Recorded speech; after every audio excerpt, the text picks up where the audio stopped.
Jai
Krishna Krishna Balram Krishna Balram जय कृष्ण बलराम कृष्ण बलराम जय कृष्ण बलराम कृष्ण बलराम जय कृष्ण बलराम जय विठ्ठल रघुमाय विठ्ठल रघुमाय विठ्ठल रघुमाय जय विठ्ठल रघुमाय विठ्ठल रघुमाय विठ्ठल रघुमाय विठ्ठल रघुमाय जय विठ्ठल रघुमाय जय गौरनिताय गौरनिताय गौरनिताय जय गौरनिताय जय गौरनिताय गौरनिताय गौरनिताय जय गौरनिताय जय जय प्रभुपाद प्रभुपाद प्रभुपाद जय श्रील प्रभुपाद जय प्रभुपाद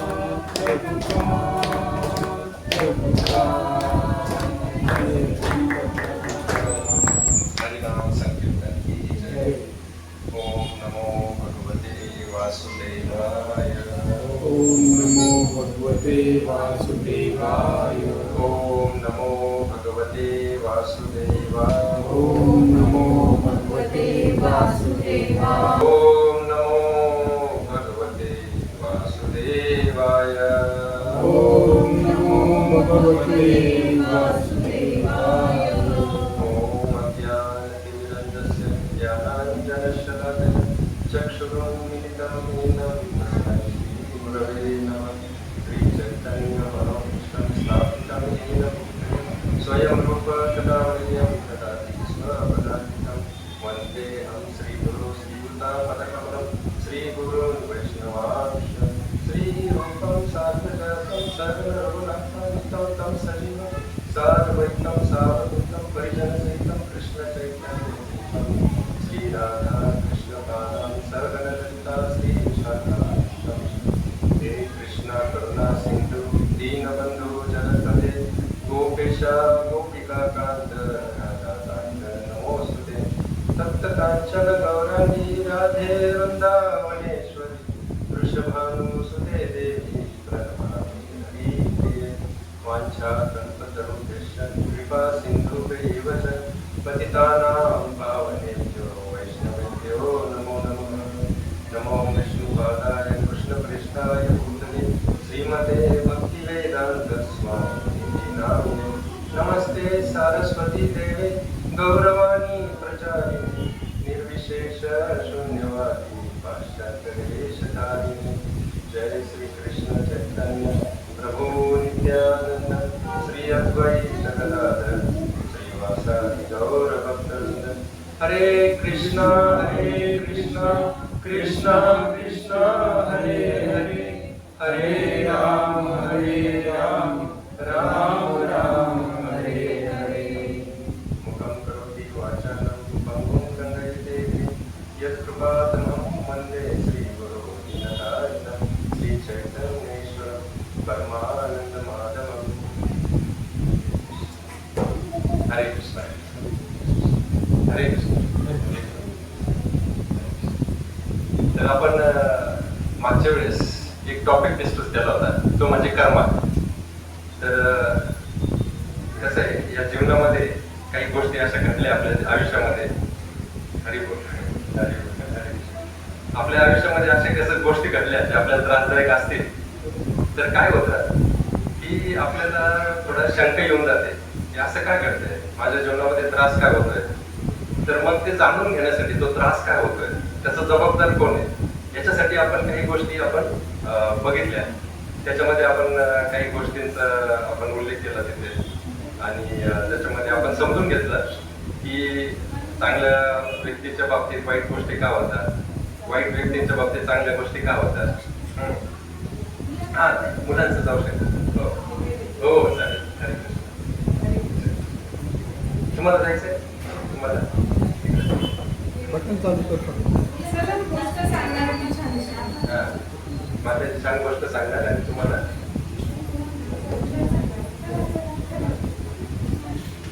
झालं झालं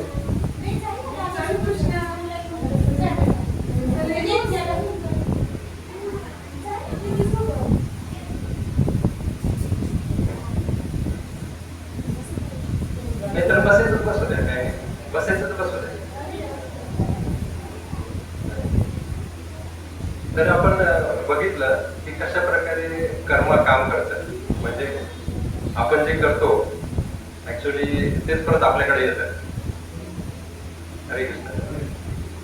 तर आपण आता त्याच्यावर अजून थोडा जास्त प्रकाश टाकूया, थोडी अजून जास्त चर्चा करूया कर्माचं.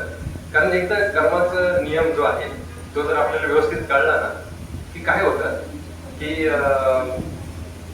आपले बरेचसे प्रश्न सुटतात आणि हे प्रश्न सुटले ना की मनातला गोंधळ जो होतो ना असतो ना तो कमी होतो आपला.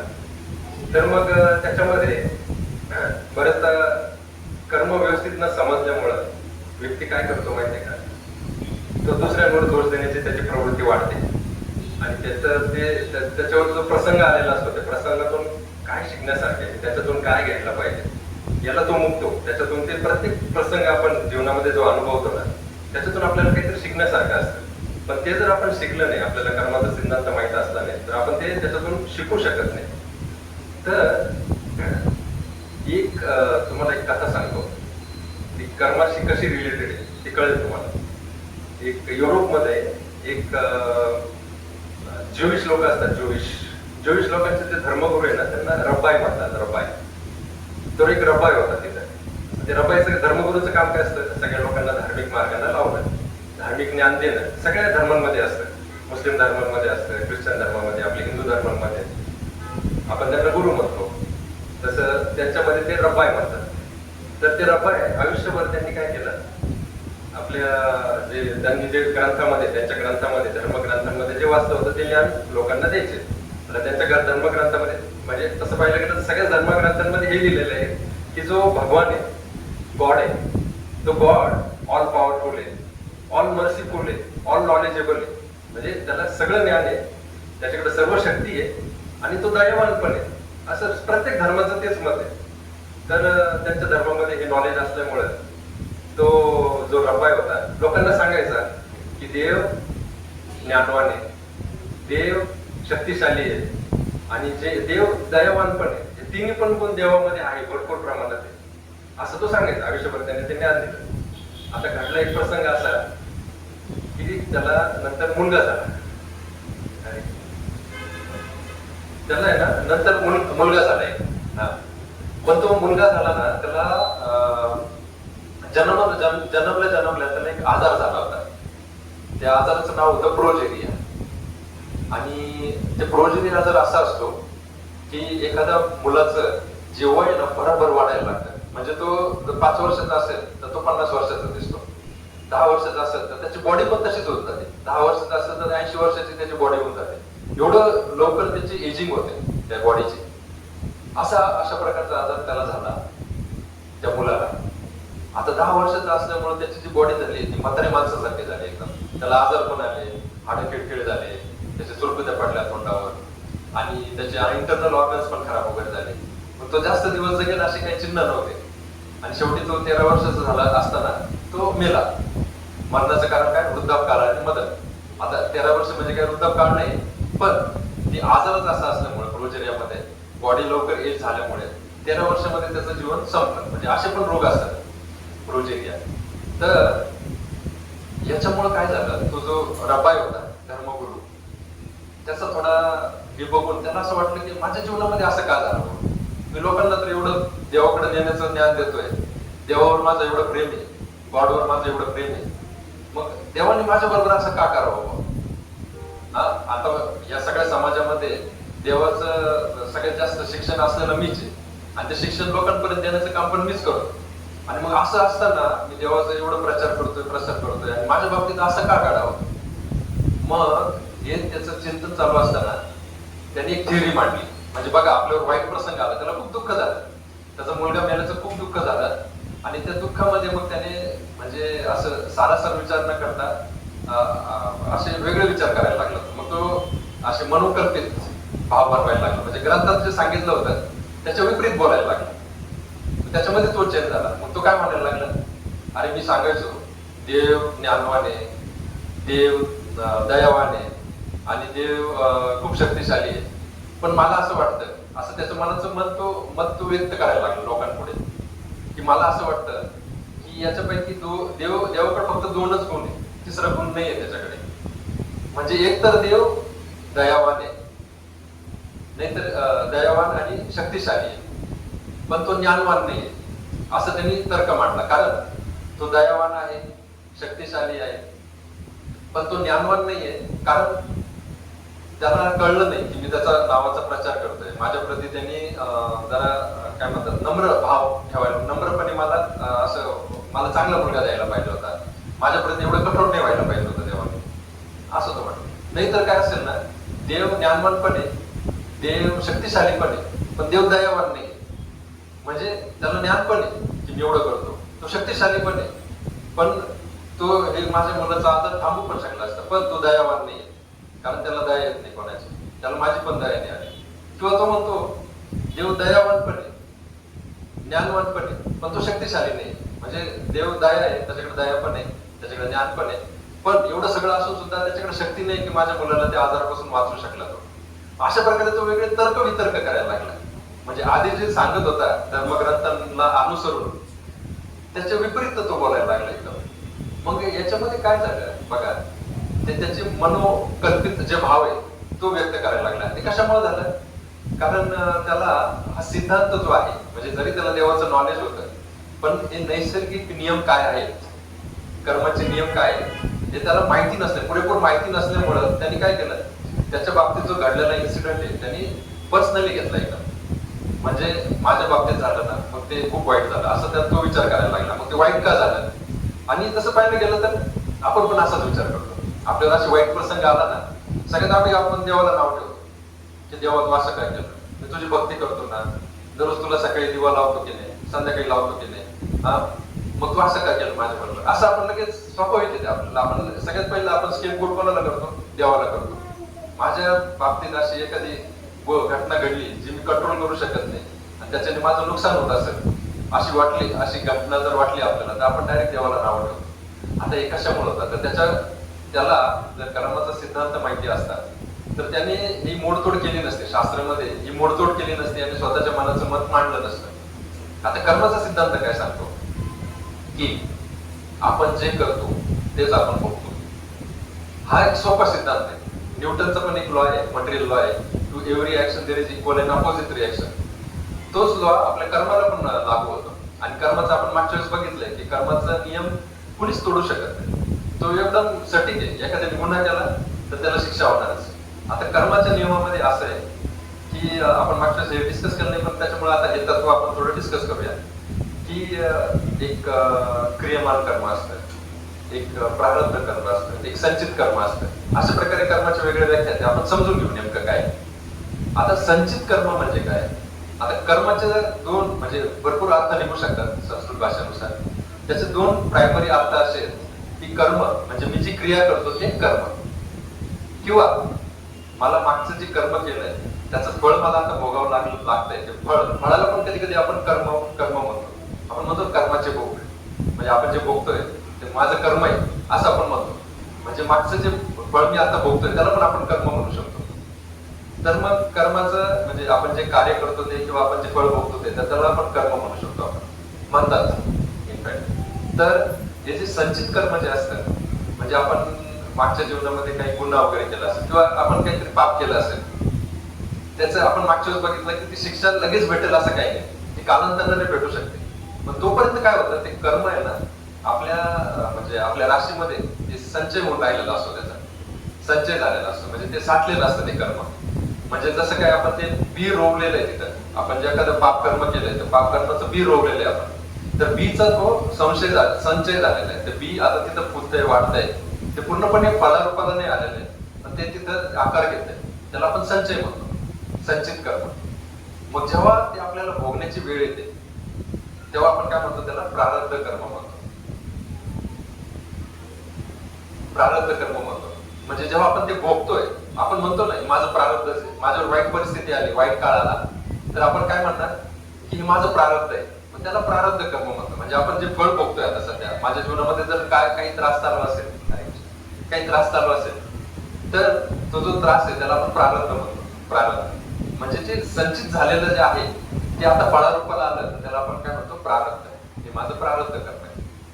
आणि क्रियमान कर्म म्हणजे काय, आता घडीला जे मी कर्म करतोय क्रियमान कर्म म्हणतात. जसं मी आता डेली ऍक्टिव्हिटीज करतो, ब्रश करणं, आंघोळ करणं, सगळ्या जे डेली ऍक्टिव्हिटीज मी करतो. आता आपण इथं बसलोय, आपण हे ऐकतोय, हे क्रियमान कर्मामध्ये म्हणतो. जे प्रेझेंट ऍक्टिव्हिटीज आपण जे करतोय ते क्रियमान कर्मामध्ये म्हणतो. आता याचं नॉलेज त्या व्यक्तीला असतं, त्या रब्बाईला त्याचं जर नॉलेज असतं तर त्यांनी काय विचार केला असता की अरे देवाला दोष देऊन काय उपयोग आहे, हे माझंच मी काहीतरी मागे काहीतरी केलं असणार आहे, त्याचं आता ते फळारूपाला आलं, त्याचं प्रारब्ध आता मी भोगतोय, असं त्याने साधा सुद्धा विचार केला असता.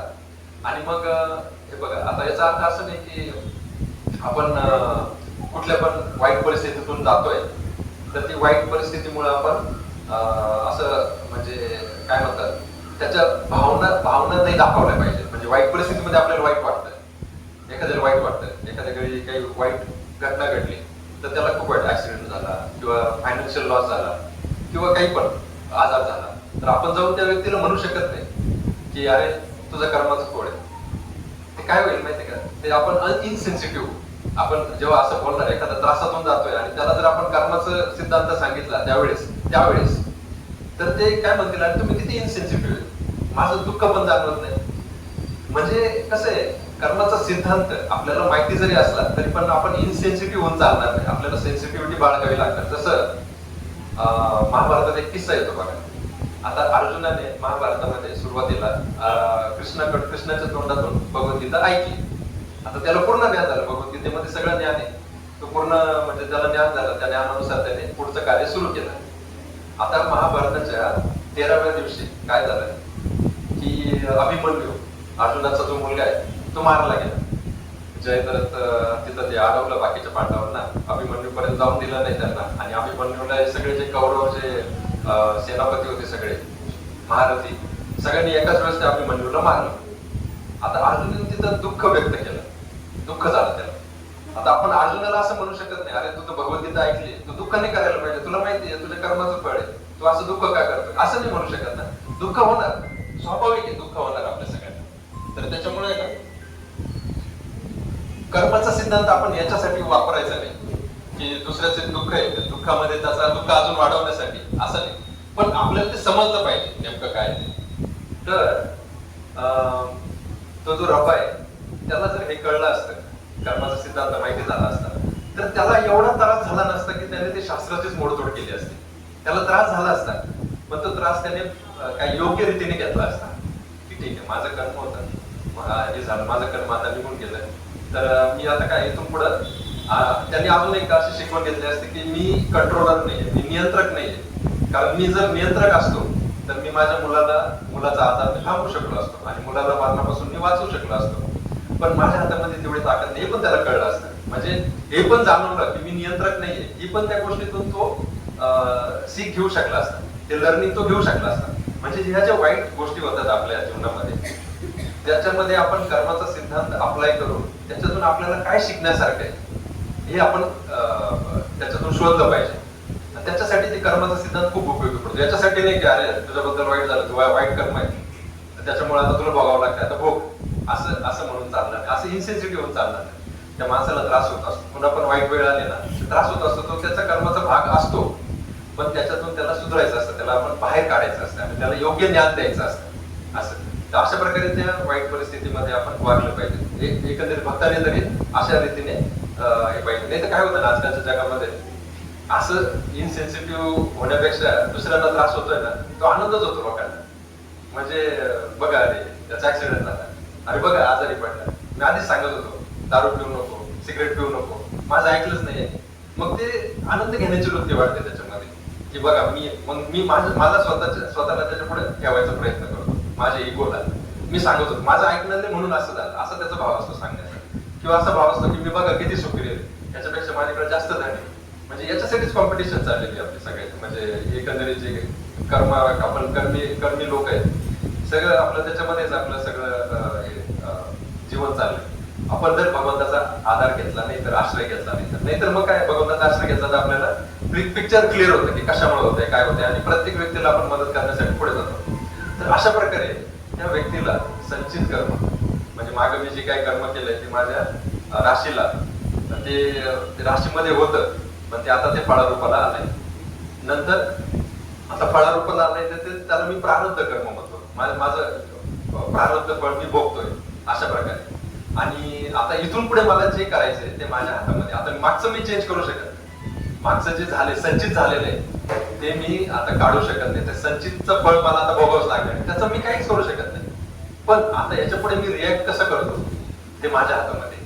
आणि ते रिॲक्ट करणं, क्रियमान करणं, हे करण्यामध्ये माझं पूर्ण इच्छा स्वातंत्र्य आहे. ते मी पूर्णपणे मी माझ्या जीवनामध्ये लागू करू शकतो. म्हणजे कर्माचा सिद्धांत बघा, लोक हरे कृष्ण, कर्माचा सिद्धांत लोक दोन एक्स्ट्रीमने वापरू शकतात. एक म्हणजे आणि सगळं प्रारब्धामध्ये, तुला काय करायची गरज नाही. आणि दुसरं एक्स्ट्रीम म्हणजे काय, सगळं माझ्या हातामध्ये, मी जे करत ते होईल. म्हणजे आजकाल ह्या दोन जे फिलॉसॉफी, दोन तत्वज्ञान आहे, हे जास्त प्रमाणात रूढ आहेत समाजामध्ये. एक वर्ग असा आहे की तो एकदम टाकूनच देतो, शस्त्रच टाकून देतो, एकदम डायरेक्ट शस्त्र टाकून देतो. आणि तो म्हणतो अरे माझ्या कर्माला आहे ना, माझं काहीच होणार, माझ्या कर्मामध्ये मीच हेच अनुभवलंय, माझ्या जीवनामध्ये नुसता त्रासच आहे आणि मला ते त्रास सहन करण्याचे, याच्या बाहेर मी निघू शकत नाही. मी आधीपासून अनुभवलंय, लहानपणापासून एवढा त्रास, लहानपणी आई वडील वारले, नंतर फायनान्शियल गरिबी, आणि नंतर माझं शिक्षणामध्ये पण काही चांगलं झालं नाही, जॉब पण चांगला लागला नाही, बॉस पण असाच, माझ्या नशिबातच आहे. असं व्यक्ती म्हणजे तो काय होतो, पूर्णपणे शस्त्र टाकून देतो. तो म्हणतो सगळं कर्माच्या आधारे, सगळं प्रारब्धाने होतं. आणि दुसरी व्यक्ती, दुसरं टोक काय म्हणतात, आपल्या हातात आहे सगळं, तूच आहे तुझ्या जीवनाचा शिल्पकार आणि तू जे करशील तेच तुझ्या जीवनामध्ये होईल. तू जसं जसं निर्णय घेशील, जसं जसं काम करशील, तशा प्रकारे तुला यश भेटणार. हे दोन एक्स्ट्रीम झाले आपल्या याच्यामध्ये, विचारांमध्ये. काही लोक या एक्स्ट्रीमचे असतात, काही लोक त्या एक्स्ट्रीमचे असतात.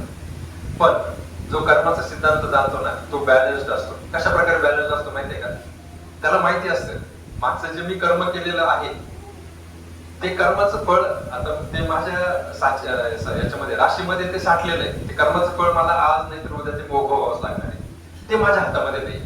पण मला ते जेव्हा भोगावं लागणार तेव्हा त्याला मी कसं रिॲक्ट करतो हे माझ्या हातामध्ये. म्हणजे तो दोन्हींचं बॅलन्स ठेवतो. काही गोष्टी माझ्या हातामध्ये नाहीये आणि त्या नाहीच आहे, त्याला आपण दैव म्हणतो. आणि काही गोष्टी माझ्या हातामध्ये आणि त्या मी कंट्रोल करू शकतो, त्याला पुरुषार्थ म्हणतात. म्हणजे अशा प्रकारे जो ज्ञानवान व्यक्ती आहे ते दोघांचं बॅलन्स साधतो. ज्याला तो बॅलन्स साधायला जमतो तो आहे ना आपल्या जीवनामध्ये नेहमी प्रगती करतो, चांगली प्रगती करतो, चांगल्या अर्थाने. तर आता याच्यातून जर त्या व्यक्तीला, ज्या रब्बाईचं आपण एक्झाम्पल घेतोय, त्या रब्बाईने जर हे शिकलं असतं की अरे आता ठीक आहे, जे मुलांच्या बाबतीत व्हायचं होतं ते घडलं, मला त्रास झाला त्याचा, कारण स्वाभाविक आहे, मनुष्य स्वभाव आहे, त्याला त्रास होणार. पण आता त्या त्रासाला रिॲक्ट कसं करायचं हे माझ्या हातामध्ये. आता त्याला हे शास्त्र माहित नव्हतं म्हणून त्यांनी रिॲक्ट कसं केलं माहितीये का, त्यांनी शास्त्राचीच मोडतोड करून टाकली आणि त्याला जे शिकायचं होतं ते शिकू शकला नाही. पण त्याने जर कर्माचा सिद्धांत त्याला माहिती असता तर त्यांनी काय केलं असतं, त्यांनी विचार केला असता की ठीक आहे, आता ते झालं, मी माझ्या मागचे जे प्रारब्ध होते माझे त्याच्यातून मी मुक्त झालो होता आणि आता इथून पुढे मी अजून चांगल्या प्रकारे जे माझे बाकीचे आहेत लोक त्यांना मी धर्म प्रचार करू शकतो. आणि हे जे मी या घटनेतून, या दुःखमय घटनेतून जी काही शिकवण घेतलेली आहे ती शिकवण मी लोकांपर्यंत चांगल्या प्रकारे अजून पोहोचू शकतो. कारण मला त्याचा अनुभव झालाय ना, मला लोकांना काय त्रास होतो हे आता मला जाणवलंय, स्वतः जाणवलंय. आणि जेव्हा एखाद्या व्यक्तीला, धर्मप्रचारकाला लोकांचा त्रास जेव्हा जाणवतो ना, तो चांगल्या प्रकारे लोकांची मदत करू शकतो. पण त्याला जर लोकांचा त्रासच जाणवला नाही, लोक किती संघर्षातून जात आहेत, तो आपल्या धुंदीमध्येच असेल, आपल्या इगोमध्येच असेल, तर तो लोकांची काय मदत करणार आहे. त्याने एम्पॅथेटिक असलं पाहिजे. म्हणजे दुसऱ्या लोकांचं जे दुःख आहे ते त्याला पण, स्वतःला पण त्याचा अनुभूती व्हायला पाहिजे, मगच तो दुसऱ्या लोकांची मदत करू शकतो. असं जर त्याचा विचार झाला असता तर त्याने अजून चांगल्या प्रकारे लोकांचं दुःख समजून घेऊन त्यांना त्या दुःखातून बाहेर काढण्यासाठी प्रयत्न केले असते चांगल्या प्रकारे. पण त्याने कर्माचा सिद्धांत माहीत नसल्यामुळे त्याला ते जमलं नाही. त्याच्यामुळे बघा, आपण जेव्हा कर्माचा सिद्धांत म्हणजे आपण ऐकतोय तो खूप प्रॅक्टिकल आहे. आपण कर्माचा सिद्धांत जेव्हा समजून घेणार ना, तेव्हा आपल्या सगळ्या परिस्थितीमध्ये, जीवनामध्ये जे जे काही परिस्थिती येतील त्या परिस्थितीला आपण एकदम धीटाईने आणि चतुराईने आणि शास्त्राच्या अनुसार आपण त्याला रिॲक्ट करू शकतो आणि आपल्याला काहीच त्रास होणार नाही सिद्धांत माहिती असल्यानंतर. तर हा फायदा आहे त्याचा. तर आता काही लोक म्हणतात की बरं, त्याच्या आधी अजून एक स्टोरी सांगतो तुम्हाला. म्हणजे आपल्याला संचित कर्म काय, प्रारब्ध कर्म काय, क्रियमान कर्म काय ते अजून एक कळेल. या प्रकर्षाने ह्या स्टोरीमध्ये अजून कळेल. आणि खरी स्टोरी आहे बरं का. अहमदाबाद मध्ये एक जज होता, सेशन्स कोर्ट असतं ना अहमदाबादला, तर सेशन्स कोर्ट तो एक जज होता. तर तो जज आहे ना तसा पंडित होता, म्हणजे तो जन्माने ब्राह्मण होता, त्याला पांडित्य नॉलेज वगैरे खूप होतं, वेदांचं नॉलेज होतं, वेदांच्या आधारे तो त्याचं शिक्षण झालं होतं आणि तो जज झाला होता. पुराण काळातली गोष्ट आहे अशी, म्हणजे पुराण काळात नाही, आता एक 80-90 वर्षापूर्वीची गोष्ट आहे अशी. तर तो जो जज होता तो असा म्हणजे वेदांना मानणारा होता, त्याला वेदांचं सगळं नॉलेज होतं, कर्माचं पण नॉलेज होतं आणि अशा परिस्थितीत तो जज पण झाला होता. तर मग तिथं साबरमती जी नदी आहे तिथे, तर मग त्याच्या किनारी त्याचं घर होतं, चांगलं बंगला होता, सरकारी बंगला वगैरे होता, तिथं राहायचा तो. पण मग त्याची सवय होती की तो सकाळी प्रातःक्रिया जी राहायची, प्रातःक्रिया घरामध्ये नाही करायचं. पूर्वीच्या काळामध्ये ना लोक बाहेर जाऊन करायचे आणि आजकाल काय करतात लोक घरातच, म्हणजे आपलं बाथरूम वगैरे ते घरातच असतं घरात. पण पूर्वीच्या काळामध्ये काय होतं ना, लोक बाहेर जायचे प्रातःक्रिया करायला, कारण त्याला अशुद्ध मानलं जातं. अशुद्ध क्रिया आपल्या घरामध्ये नाही करायला पाहिजे, असं त्या पूर्वीच्या लोकांचं हे होतं. म्हणजे पूर्वीचे लोक काय करायचे बघा, जेवण घरात करायचे आणि जेवण काढण्यासाठी बाहेर जायचे. पण आजकाल बदललेले, आता जेवण बाहेर करतात आणि ते घाण आपल्या घरामध्ये काढतात. असं म्हणजे पूर्ण कलियुगानुसार जसं पुढे चाललंय, आपले विचार पण बदलत चालले अशा हिशोबाने. तर मग त्यांची अशी सवय होती की ते साबरमतीच्या किनारी ते सकाळी प्रातःक्रियासाठी जायचे पहाटे. एक दिवस ते गेले प्रातःक्रियाला, तर मग तिथं ते एका झाडाच्या मागे आडोशाला राहून तिथं ते करत होते, त्यांचं बसले होते. तर त्यांनी एक दृश्य बघितलं समोर की एक व्यक्ती असा पुढे पळत होता जिवंताच्या आकाराने, त्याच्या जीवावर काहीतरी भीती होती असं त्यांना वाटलं आणि तो असं पळत होता आणि त्याच्या मागे दुसरा व्यक्ती होता. जो व्यक्ती, पुढचा व्यक्ती जेव्हा पुढे गेला तेव्हा त्यांना दिसलं की त्या व्यक्तीच्या पाठीमध्ये म्हणजे खंजीर, चाकू असं खुपसलेला आहे आणि खुपसलेल्या अवस्थेत तो पुढे पळतोय आणि मागे त्याचा तो मारेकरी जो आहे तो धावतोय त्याला पूर्णपणे मारण्यासाठी. असं दृश्य त्यांना दिसलं आणि थोडं पुढे जाऊन तो खंजीर खुपसलेला व्यक्ती तो पडला खाली आणि मेला. आणि जो गुन्हेगार होता, मारेकरी ज्याने खून केला होता, तो तिथून निघून गेला. आता काय झालं, झाडाच्या आडोशाला होते, त्यामुळं त्यांनी त्या दोघांना पण बघितलं, पण या दोघांनी यांना नाही बघितलं, जजला नाही बघितलं. आणि थोडी पहाट झाली होती, त्यांना ते चेहरा दिसला, जो आरोपी होता त्याचा चेहरा एकदम क्लिअर दिसला त्यांना, कारण उजेड थोडा झाला होता आणि त्यांनी खून केला हे पण आता डायरेक्ट जजनेच बघितलंय की आता यांनी खून केलेला आहे. जजनी डायरेक्ट तिथं साक्षी होता जज की हाच आरोपी, म्हणजे आरोपीला लगेच कोर्टमध्ये पुढे उपस्थित केलं असतं पोलिसांनी, तर जजने लगेच शिक्षा सुनावली असते. अशा प्रकारे ती केस होती. पण जज तिथं शांत बसला बरं का, कारण जजला माहित होती माझ्या हद्दीत झालेली, माझे पोलीस खूप सक्षम आहेत, ते पोलीस या चोराला, या आरोपीला पकडतील, या गुन्हेगाराला पकडतील आणि माझ्या पुढे प्रस्तुत करतील आणि मी त्याला शिक्षा देईल, कारण मला माहिती आहे त्याला काय साक्षी पुरावे सांगण्याची पण गरज नाही, मी स्वतः बघितलेले. पण जजने कोणाला सांगितलं नाही, त्यांनी हा किस्सा बघितलेला आहे, म्हणजे साक्षात मर्डर होता ना, जजने बघितलंय, जजने कोणाला सांगितलं, गुपचूप राहिले. आणि 6 महिन्यानंतर पोलिसांनी मग ते आरोपीला पकडलं. आरोपीवरचे जे साक्षी पुरावे, कारण कोर्ट काय करतात, साक्षी पुरावे मानतात, कोणाच्या बोलण्यावर जात नाही. साक्षी पुरावे असेल तर मग तिथं आरोपीला प्रस्तुत केलं जातं, त्याच्यावरचे साक्षी पुरावे तिथं प्रस्तुत केले जातात. मग अशा प्रकारे ती केस त्याच जज पुढे आली, कारण त्यांच्याच एरियात घडली, सेशन कोर्ट तिथंच आले त्यांच्या पुढे. मग त्याला कळलं ही तीच केस आहे, त्या व्यक्तीच्या कंजर खुपसलेले. मग तो आरोपीची वाट बघत राहिला आणि जेव्हा आरोपी कोर्टामध्ये दाखल केला गेला, तिथं पोलिसांनी आरोपीला आणलं कोर्टामध्ये, तर ते अवाक झाले. जज म्हटले अरे हा तर तो व्यक्ती नाहीये ज्याने खून केलेला आहे, त्याच्यासारखा दिसणारा कोणतरी व्यक्ती. पण पोलिसांनी जे पुरावे जमवले होते, साक्षी पुरावे जे जमवले होते ना, ते एकदम हा जो व्यक्ती प्रस्तुत केलेला होता, ऍक्च्युअल गुन्हेगार नव्हता, म्हणजे त्याने खून केला नव्हता, त्याच्या विरुद्ध जाणारे होते. मग ते कोर्ट काय करतात, कोर्ट हे नाही बघत की तुमचं म्हणजे बाकीचं काय, ते पुरावे बघतात. सगळे पुरावे त्याच्या विरुद्ध होते, सगळे पुरावे, एकूण एक पुरावे पोलिसांनी म्हणजे जमा केले होते ना, त्या व्यक्ती विरुद्ध गेले होते सगळे. आणि मग आता हा जो जज आहे त्याला शिक्षा तर द्यायची, आता कोणाच्या शिक्षा उजवली फाशीची शिक्षा असते. तो म्हणे अरे असं कसं झालं, हा व्यक्ती तर नाही हे मला माहिती आहे, पण हे सगळे पुरावे त्याच्या विरुद्ध आहे, मला याला शिक्षा करावी लागणार आहे. मग त्यांनी काय केलं, त्यांनी पोलिसांना सांगितलं मला याला एकांतामध्ये भेटायचं, हा जो तुम्ही आरोपी आणलाय तर मला एकांतामध्ये त्याच्याशी बोलायचंय. मग पोलिसांनी त्याला जजच्या रूम मध्ये तिथं नेलं. आता त्या जजने विचारलं, आता जजचा बघा ते वेदांत पंडित होते, त्यांना म्हणजे म्हणजे कर्माचा जो न्याय आहे त्याच्यावर पूर्णपणे विश्वास होता. जजने त्याला विचारलं मला तू खरं खरं सांग तू याचा खून केलाय का? तो म्हणे मी केलाच नाही खून. पोलिसांनी माझ्यावर खोटे आरोप केले आणि खोटे आरोपाच्या मध्ये मला इथं खुनाची शिक्षा होऊ राहिली का? तर ते म्हणे मला माहिती आहे तू खून नाही केला ना, कारण मी स्वतः ते मर्डर बघितलं, मला माहिती आहे, पण सगळे पुरावे तुझ्या विरुद्ध आहेत. पण मला एक सांग, तू आता खून नाही केला, पण पूर्वी तुझ्याकडून काही गुन्हा घडलाय का? हे मला पुढे कबुली दे, मला खोटं बोलू नको. मग तो तिथं तो कबूल झाला, तो जो चोर होता तो मग ते जज बरोबर त्याचं थोडं इमोशनल कनेक्ट झालं. जज म्हटलं ना तू खून नाही केला मला माहिती. मग त्यांनी ते जजला ओपन व्हायला सुरुवात केली. तो म्हणे काय ना खूप वर्षापूर्वी म्हणजे जवळजवळ 40 वर्षापूर्वी मी 2 खून केले होते आणि तेव्हा मी लई पॉवरफुल व्यक्ती होतो गावामध्ये, माझा लई वट होता आणि माझ्या विरुद्ध कुणी डेअरिंग करू शकत नव्हतं. ते 2 खून केलेले म्हणजे जे खून केले होते मी ते म्हणजे सगळ्यांना माहिती होते, म्हणजे सगळ्यांचा माझ्यावर संशय होता. पण माझ्या त्या याच्या बळावर म्हणजे पॉवरच्या बळावर त्या माझ्याकडे जो सत्ता होती त्याच्या बळावर आणि पोलिसांना पैसे चालून मी त्या म्हणजे त्याच्यातून मुक्त झालो. म्हणजे मी काय केलं, ते जे खून होते ते म्हणजे कोर्टामध्ये रद्दबातल करून टाकले.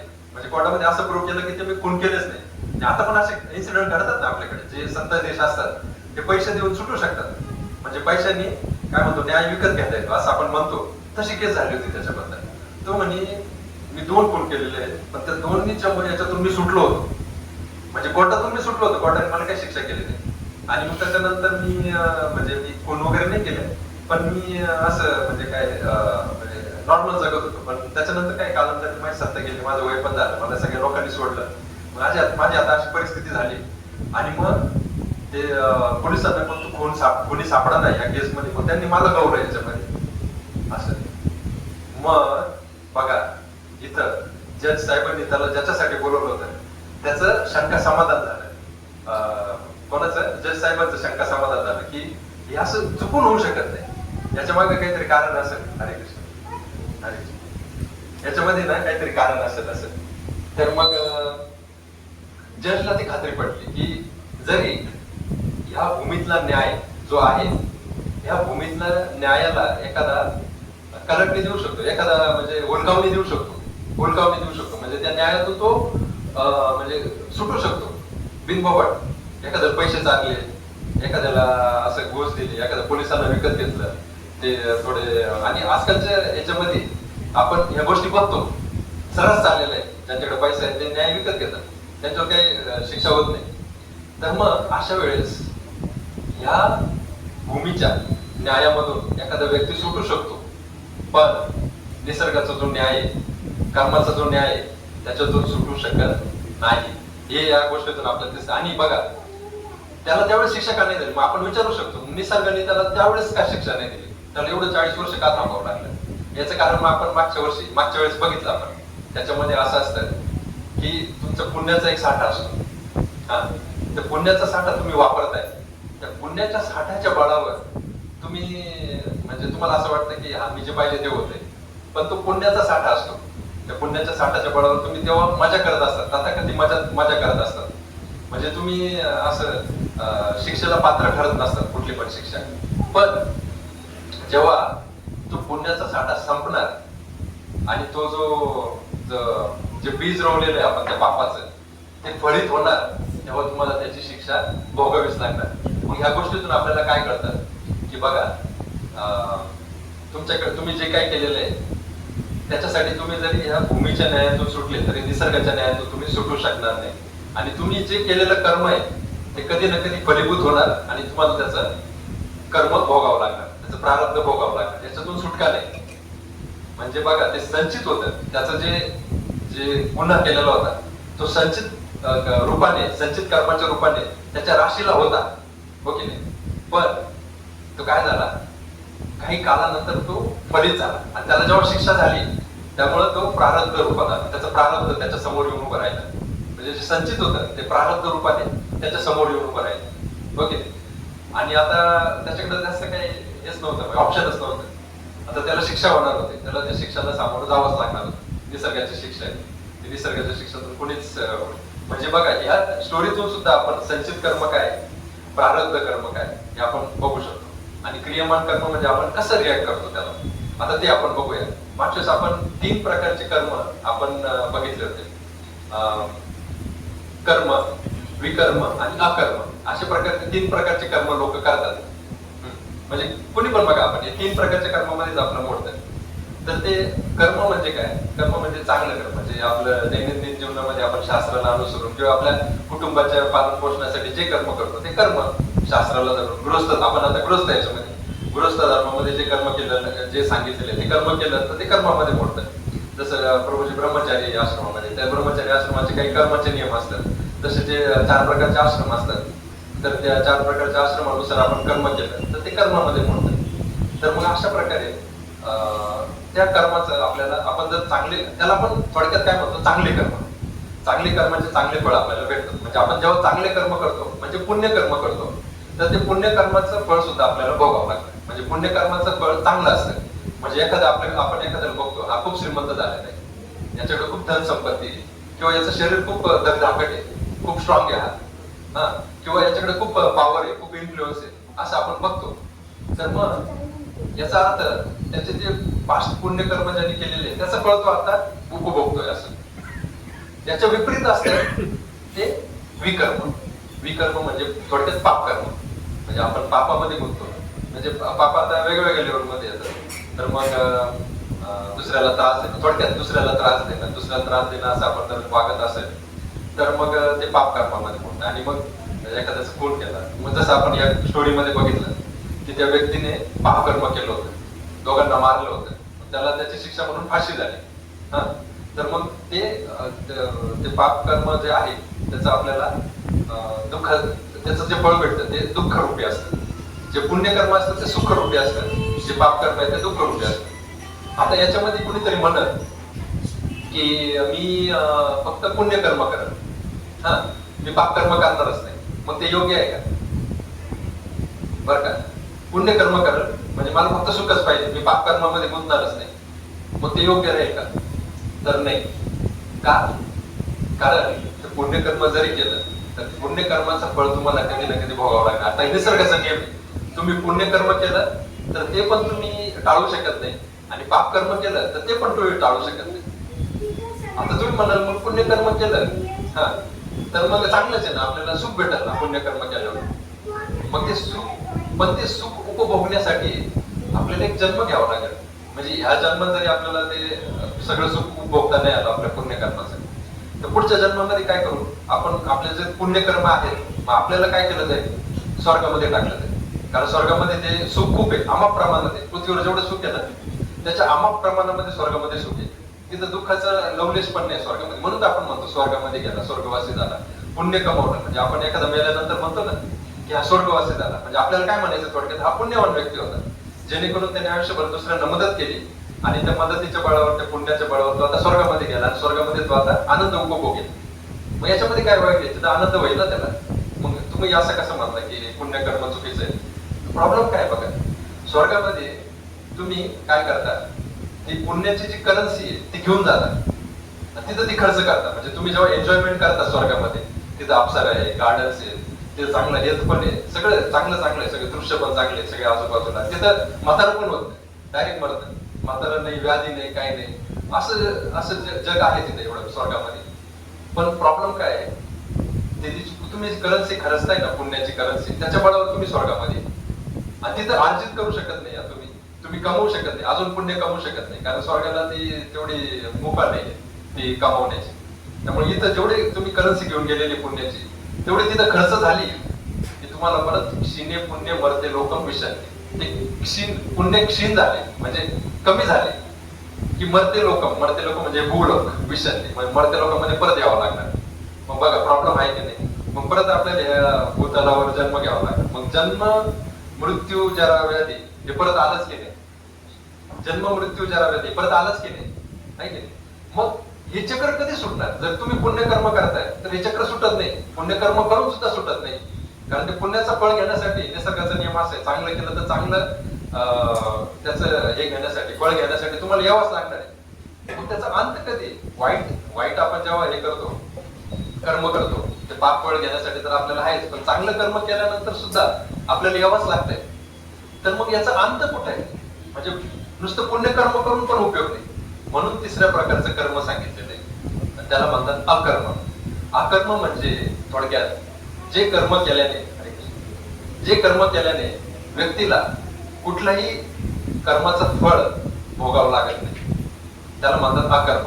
आणि आपली जी भगवद्गीता आहे ना, ती आपल्याला अकर्म शिकवते. लोक काय म्हणतात, भगवद्गीता रणांगणावर झालेली आहे, कृष्णाने अर्जुनाला चिथावणी दिली आणि अर्जुन लढायला लागला, म्हणजे अर्जुनाला कृष्णाने हिंसक केलं, म्हणजे अर्जुनाला कृष्णाने वाईट मार्गाला लावलं, म्हणजे लोक असं अपप्रचार करतात.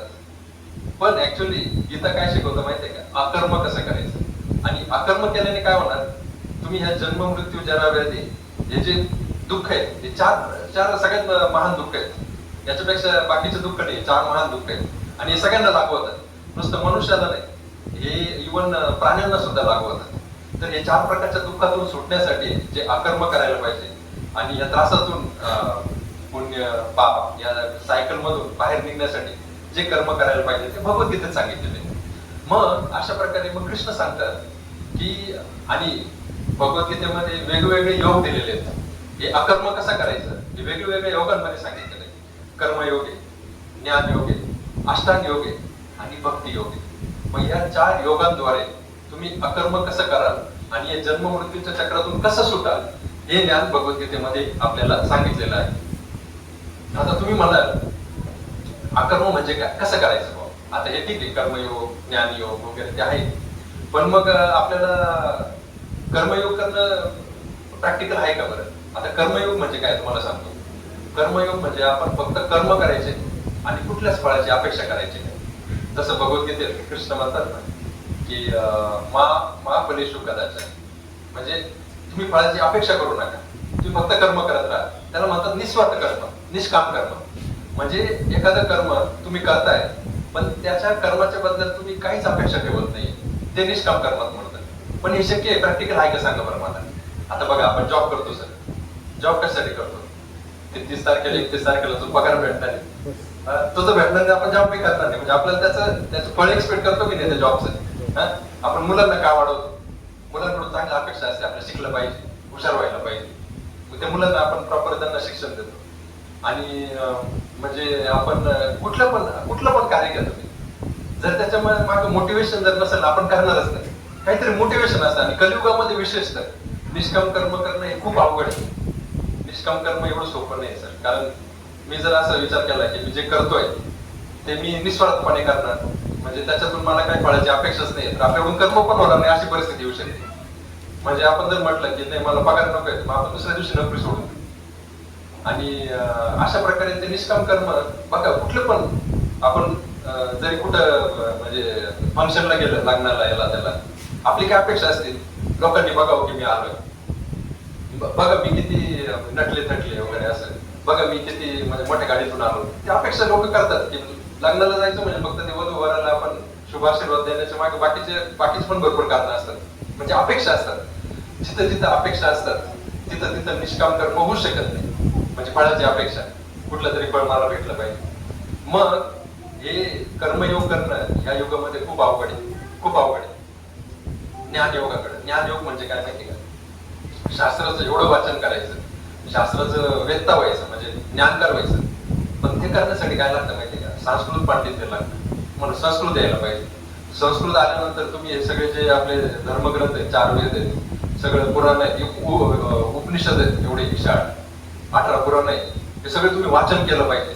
आणि ते वाचन करून मग तुम्हाला ते ज्ञान होईल की तुम्ही शरीर नाही, तुम्ही आत्मा आहे.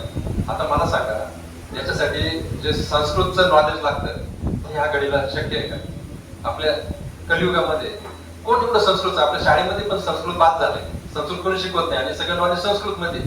मग आपण ते ज्ञान मार्गाचा पण अवलंब करू शकत नाही कलियुगामध्ये. कारण त्याला 12 आपण आधी म्हणायचो तप, एक तप लोक तिथं तपश्चर्या करायचे 12 वर्ष. आणि 12 वर्ष गुरुच्या अध्यायाखाली ते शिकायचे, सगळं ज्ञान शिकायचे. पण ते 12 वर्ष पूर्णपणे ते गुरुकुळमध्ये राहायचे, ते घरी यायचे नाही, काही नाही, गुरुची सेवा करायची. हे आज शक्यच नाही कलियुगामध्ये. आपल्याला आपल्या मुलाला असं 12 वर्ष लांब ठेवणं आणि त्याला तिथं गुरुकडे, तसे गुरु पण नाही राहिले मेन म्हणजे. तर मग अशा वेळेस ज्ञान मार्ग सुद्धा, ज्ञान योग सुद्धा कलियुगामध्ये फेल होऊन जातो. म्हणजे आणि कसं होतं कधी कधी कलियुगामध्ये काय होतं ना, त्याचा विपरीत परिणाम होतो. एखादा ज्ञानी जर झाला ना, त्याला असं वाटतं माझ्याकडे खूप ज्ञान आहे, त्याच्याकडे अहंकार येऊन जातो. मग त्या ज्ञानाचा विपरीत परिणाम होतो. म्हणजे अहंकार आला तर तो अजून म्हणजे फॉल्टाऊन होतो, अजून त्याचं पतन होतं. मग त्याचा पण उपयोग नाही, कारण कलियुगामध्ये घमंड अहंकार आहे खूप शिगेला गेलेले आहे. तर मग ज्ञान मार्ग, ज्ञान योग हा पण कलियुगामध्ये प्रॅक्टिकल नाही. मग अकर्म कसं करायचं? अकर्माचा जो कर्मयोग जो आहे, आता लोकांना वाटतं मी काय फळाची अपेक्षा करत नाही, बघा म्हणजे मी किती ग्रेट आहे. आता ते अशासाठी जर कर्म केलं की लोकांनी मला वाहवा म्हणावे, तर ते पण कर्मयोगात येत नाही. कारण कर्मयोग म्हणजे काय, कोणतीच अपेक्षा नसते.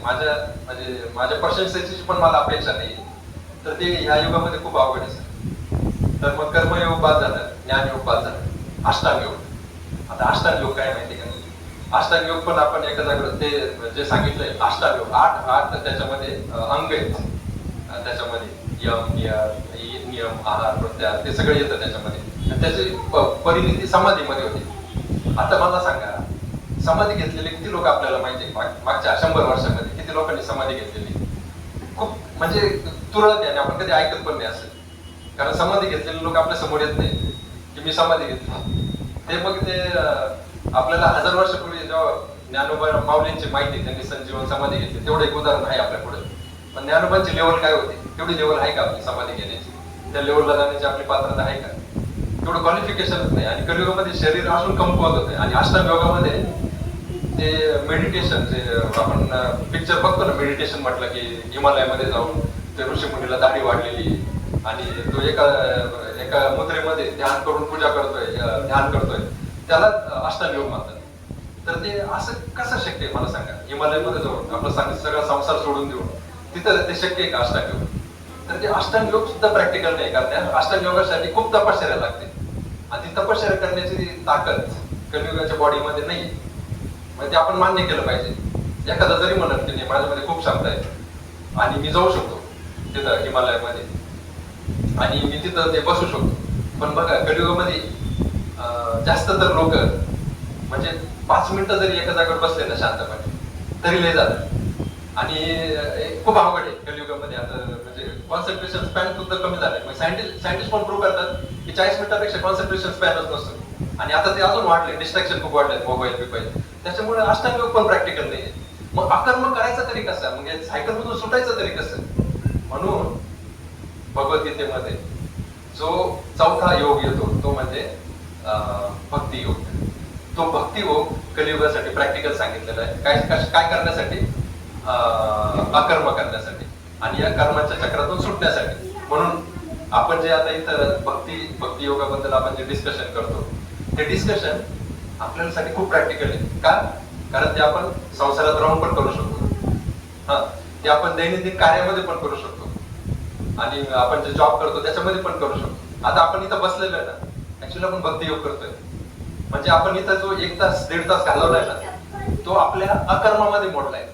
अकर्म पूर्णपणे अकर्मामध्ये मोडलेलं आहे. कारण हे भक्ती योगाचं श्रवण कीर्तन, आता इथं श्रवण चालू आहे, भगवंताच्या नावाचं कीर्तन चालू आहे, आणि याच्यानंतर आपण काय करू? त्याच्यावर मनन पण करू, स्मरण. तर हे जेव्हा आपण करणार, हे भक्ती योग म्हणजे आपण इथं बसल्या सुद्धा अकर्म करतो. म्हणजे बघा, आपण कर्मयोग करू शकत नाही, ज्ञानयोग पाडू शकत नाही किंवा अष्टांग योग करू शकत नाही, पण भक्तियोग किती सहजासहजी होतं. आपल्याला कळत पण नाहीये की आपण अकर्म करतोय. आणि आपण तेवढ्या कालावधीसाठी जेवढा वेळ आपण भक्ती योग करतोय, ही पण भक्तीच आहे ना. ते भक्ती योग करतोय तेवढ्या कालावधीसाठी आपण या कर्माच्या चक्रातून सुटलेलो आहे, आपण मुक्त झालेलो आहे. म्हणजे ही मुक्त अवस्था आहे. इथं जे कथा वगैरे चालते ना, ती मुक्त अवस्था असते. जिथं भगवंताची हरिकथा चालू असते, जिथं श्रोते असं चिकित्सेने आलेले असतात, जिज्ञासेने आलेले असतात, श्रोता तिथं हरीचं ज्ञान देत असतो. तिथं प्रश्न विचारण्याची मुभा असते सगळ्यांना, आणि हरीबद्दल डिस्कशन चालू असतं. तिथं मुक्ती असते. सगळे जे लोक बसलेले असतात ते मुक्त असतात. मग याचं उदाहरण आपल्याला भागवतम मध्ये पण दिसतं. भागवतम मध्ये जेव्हा परीक्षित महाराजांना शाप भेटला 7 दिवसात मरणार, गंगेच्या किनारी गेले, तिथं सगळे मुक्त ऋषीमुनी आले. म्हणजे सगळे स्वर्गातले, वशिष्ठ मुनी, विश्वामित्र मुनी सगळे आले, देव, लासित, नारद मुनी आले, व्यासदेव आले. आणि तिथं मग त्यांचा जो वक्ता होता शुकदेव महाराज, ते पण आले. मग तिथं जे चाललं ते 7 दिवस, तिथं सगळे मुक्त आत्मे होते. हा मग ती जी कथा तिथं चालू आहे तीच कथा जर ह्या घडीला जिथं जिथं चालू असेल त्या काळापुरतं सगळे लोक मुक्त अवस्थेला प्राप्त झालेले असतात का? कारण त्या काळासाठी त्याला कुठलंही कर्म लागत नाही. पुण्यकर्म हे पुण्यकर्मात मोडत नाही. आपण जे हरिकथा ऐकतो ते पुण्यकर्मात मोडत नाही, ते भक्ती कर्मात मोडते. भक्तीमध्ये मोडते. आणि भक्तीचा तुम्हाला कोणतंही फळ नसेल. भक्तीचं फळ असतं डायरेक्ट भगवंताची भक्ती म्हणजे भगवंताचं प्रेम. तर आपण जे करतोय ते अकर्मामध्ये मोडतोय. आणि मग भक्ती योग बघा किती सहजासहजी होतं. आणि भक्ती योगाचे मग बाकीचे अंग सांगितले, 9 भक्ती सांगितले.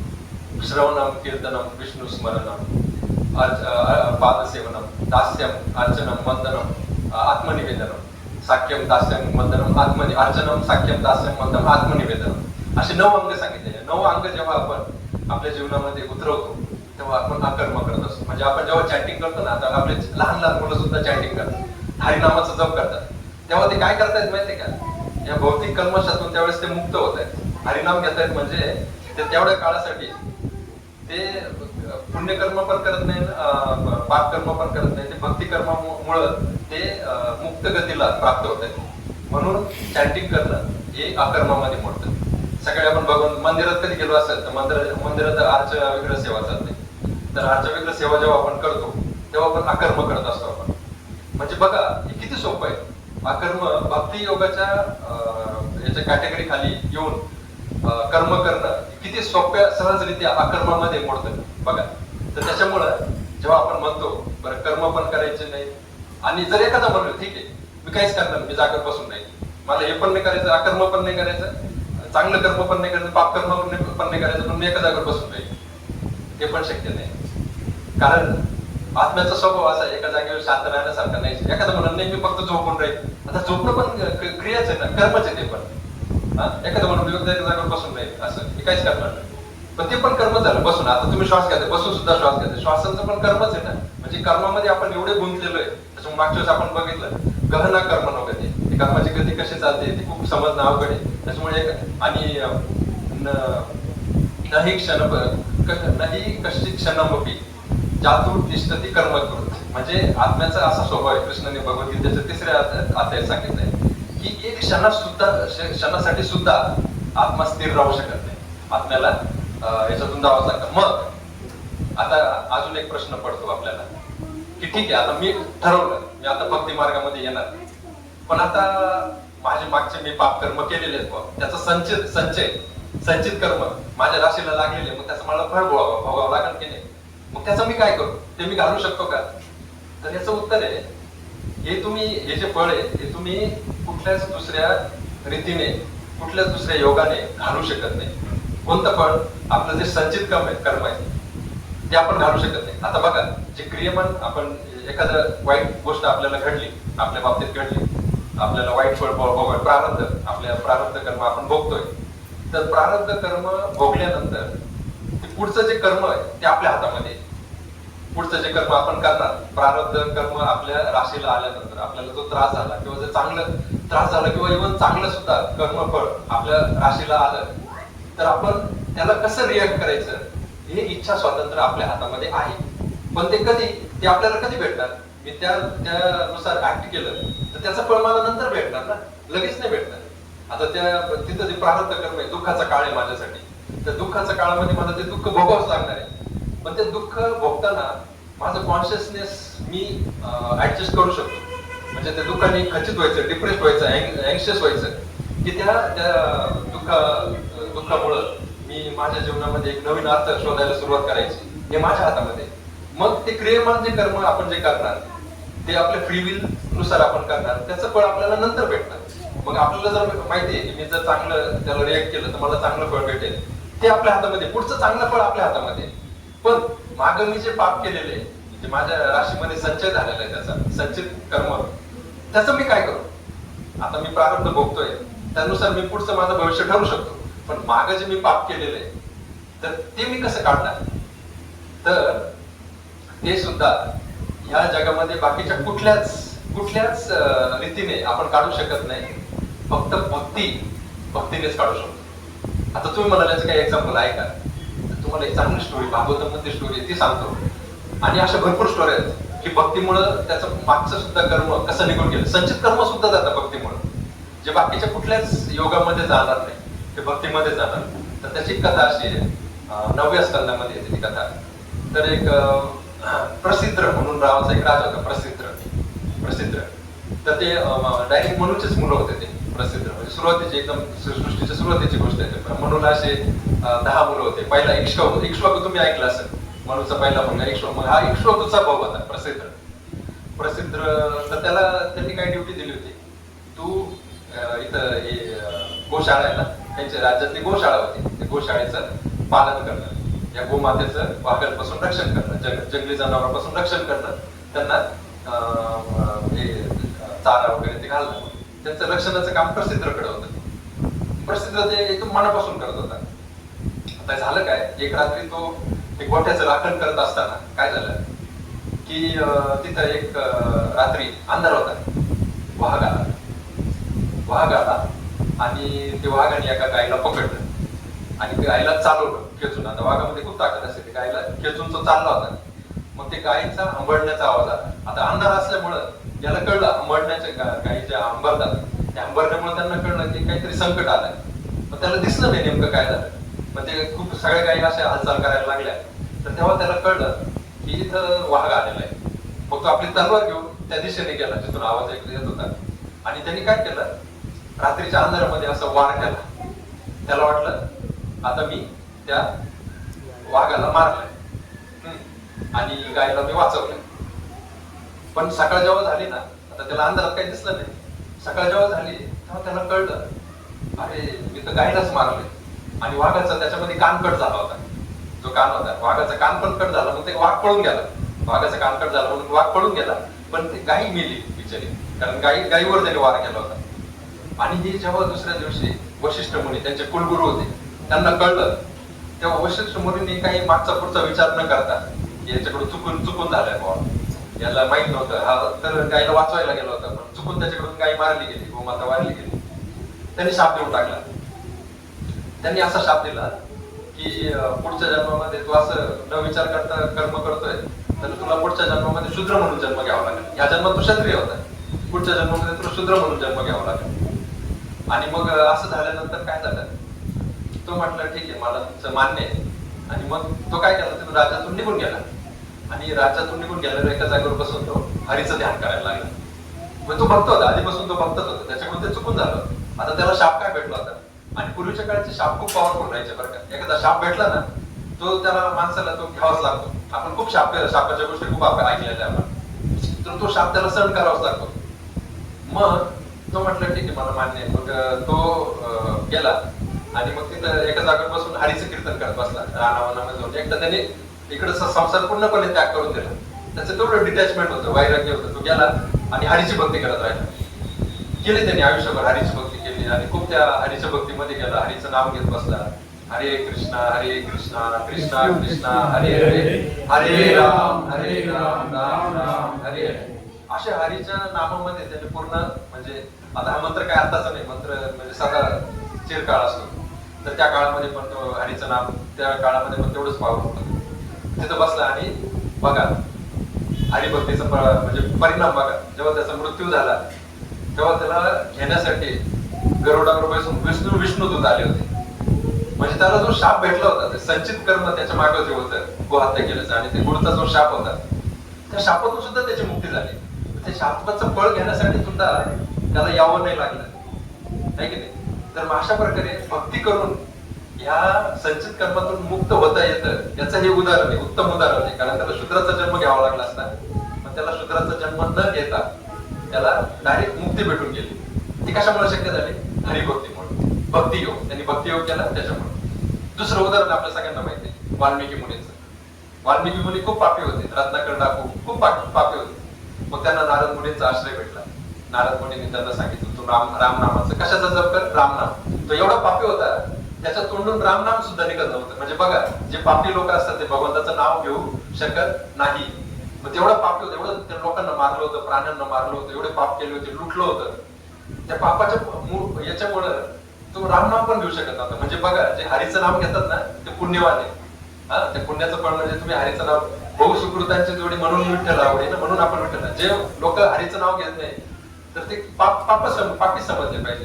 त्यांना सांगितलं आपण हरे कृष्ण म्हणत नाही म्हणतात. मग याचा अर्थ आपण समजून घेतला पाहिजे की ठीक आहे, त्यांच्याकडे पुरेसा पुण्याचा साठा नाहीये. आपण त्यांच्यावर दया केली, त्यांना प्रसाद खाऊ घातला, तर त्याच्यामुळे कदाचित त्यांच्यावरती कृपा होऊ शकते कधीतरी पुढे जाऊन. मग ते वाढल्याचं पण असंच झालं होतं. मग नारद मुनी हुशार होते, त्यांनी त्याला सांगितलं मारा. ही गोष्ट आपल्या सगळ्यांना माहिती आहे, मारा. मग त्यांनी मारा राम असं झालं. ते मारा करून राम झालं. म्हणजे गुरु पण किती हुशार असतात बघा. आपल्याला कशा प्रकारे ते कचाट्यातून बाहेर काढायचं ते बरोबर त्यांना कळतं. मग अशा प्रकारे मग नारद मुनी त्यांना गुरु म्हणून लागले. आणि बघा, त्यांना आपण कधी ऐकतोय का त्यांच्या जीवनामध्ये त्यांना ते पापाचं फळ भोगावं लागलं? संचित पाप कर्म तर भरपूर होते, त्यांना खूप मोठं भोगावं लागलं असतं, पण ते त्यांना भोगावं नाही लागलं. त्यांचं काय झालं, डायरेक्ट वाल्मिकी झाला. आणि वाल्मिकीमुळे आपल्याला रामायण भेटलं. म्हणजे बघा किती विशेष गोष्ट झाली. भक्ती केल्याने कधीच नुकसान होत नाही आपलं. आणि अजून एक गोष्ट आहे, मृगारी नावाची. मृगारी म्हणून एक शिकारी होता, त्याचं नाव मृगारी होतं. तर तो मृगारी ना एवढा म्हणजे क्रूर होता. तो काय करायचा ना, म्हणजे शिकारी काय करतात, प्राण्यांना मारतात, त्यांचं मग ते मांस वगैरे खातात. पण हा एवढा क्रूर होता, तो काय करायचा, प्राण्यांना फक्त आहे ना अर्ध मारायचा. अर्ध मारल्यानंतर म्हणजे बाण अशा ठिकाणी मारायचं की ते प्राणी पूर्ण मिळायलाच नाही पाहिजे. आणि ते प्राणी तडपडायचे ना, मग मरायचे नाही पण तडपडायचे. एखाद्या प्राण्याला पूर्ण मारलं नाही तर तडपडणार. ते तडपडताना बघताना त्याला आनंद व्हायचा.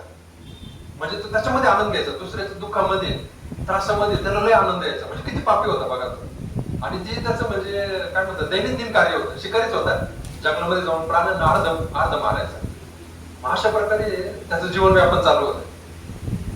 मग नारद मुनी सर्वात दयावान, त्यांना अशी दया येते लगेच.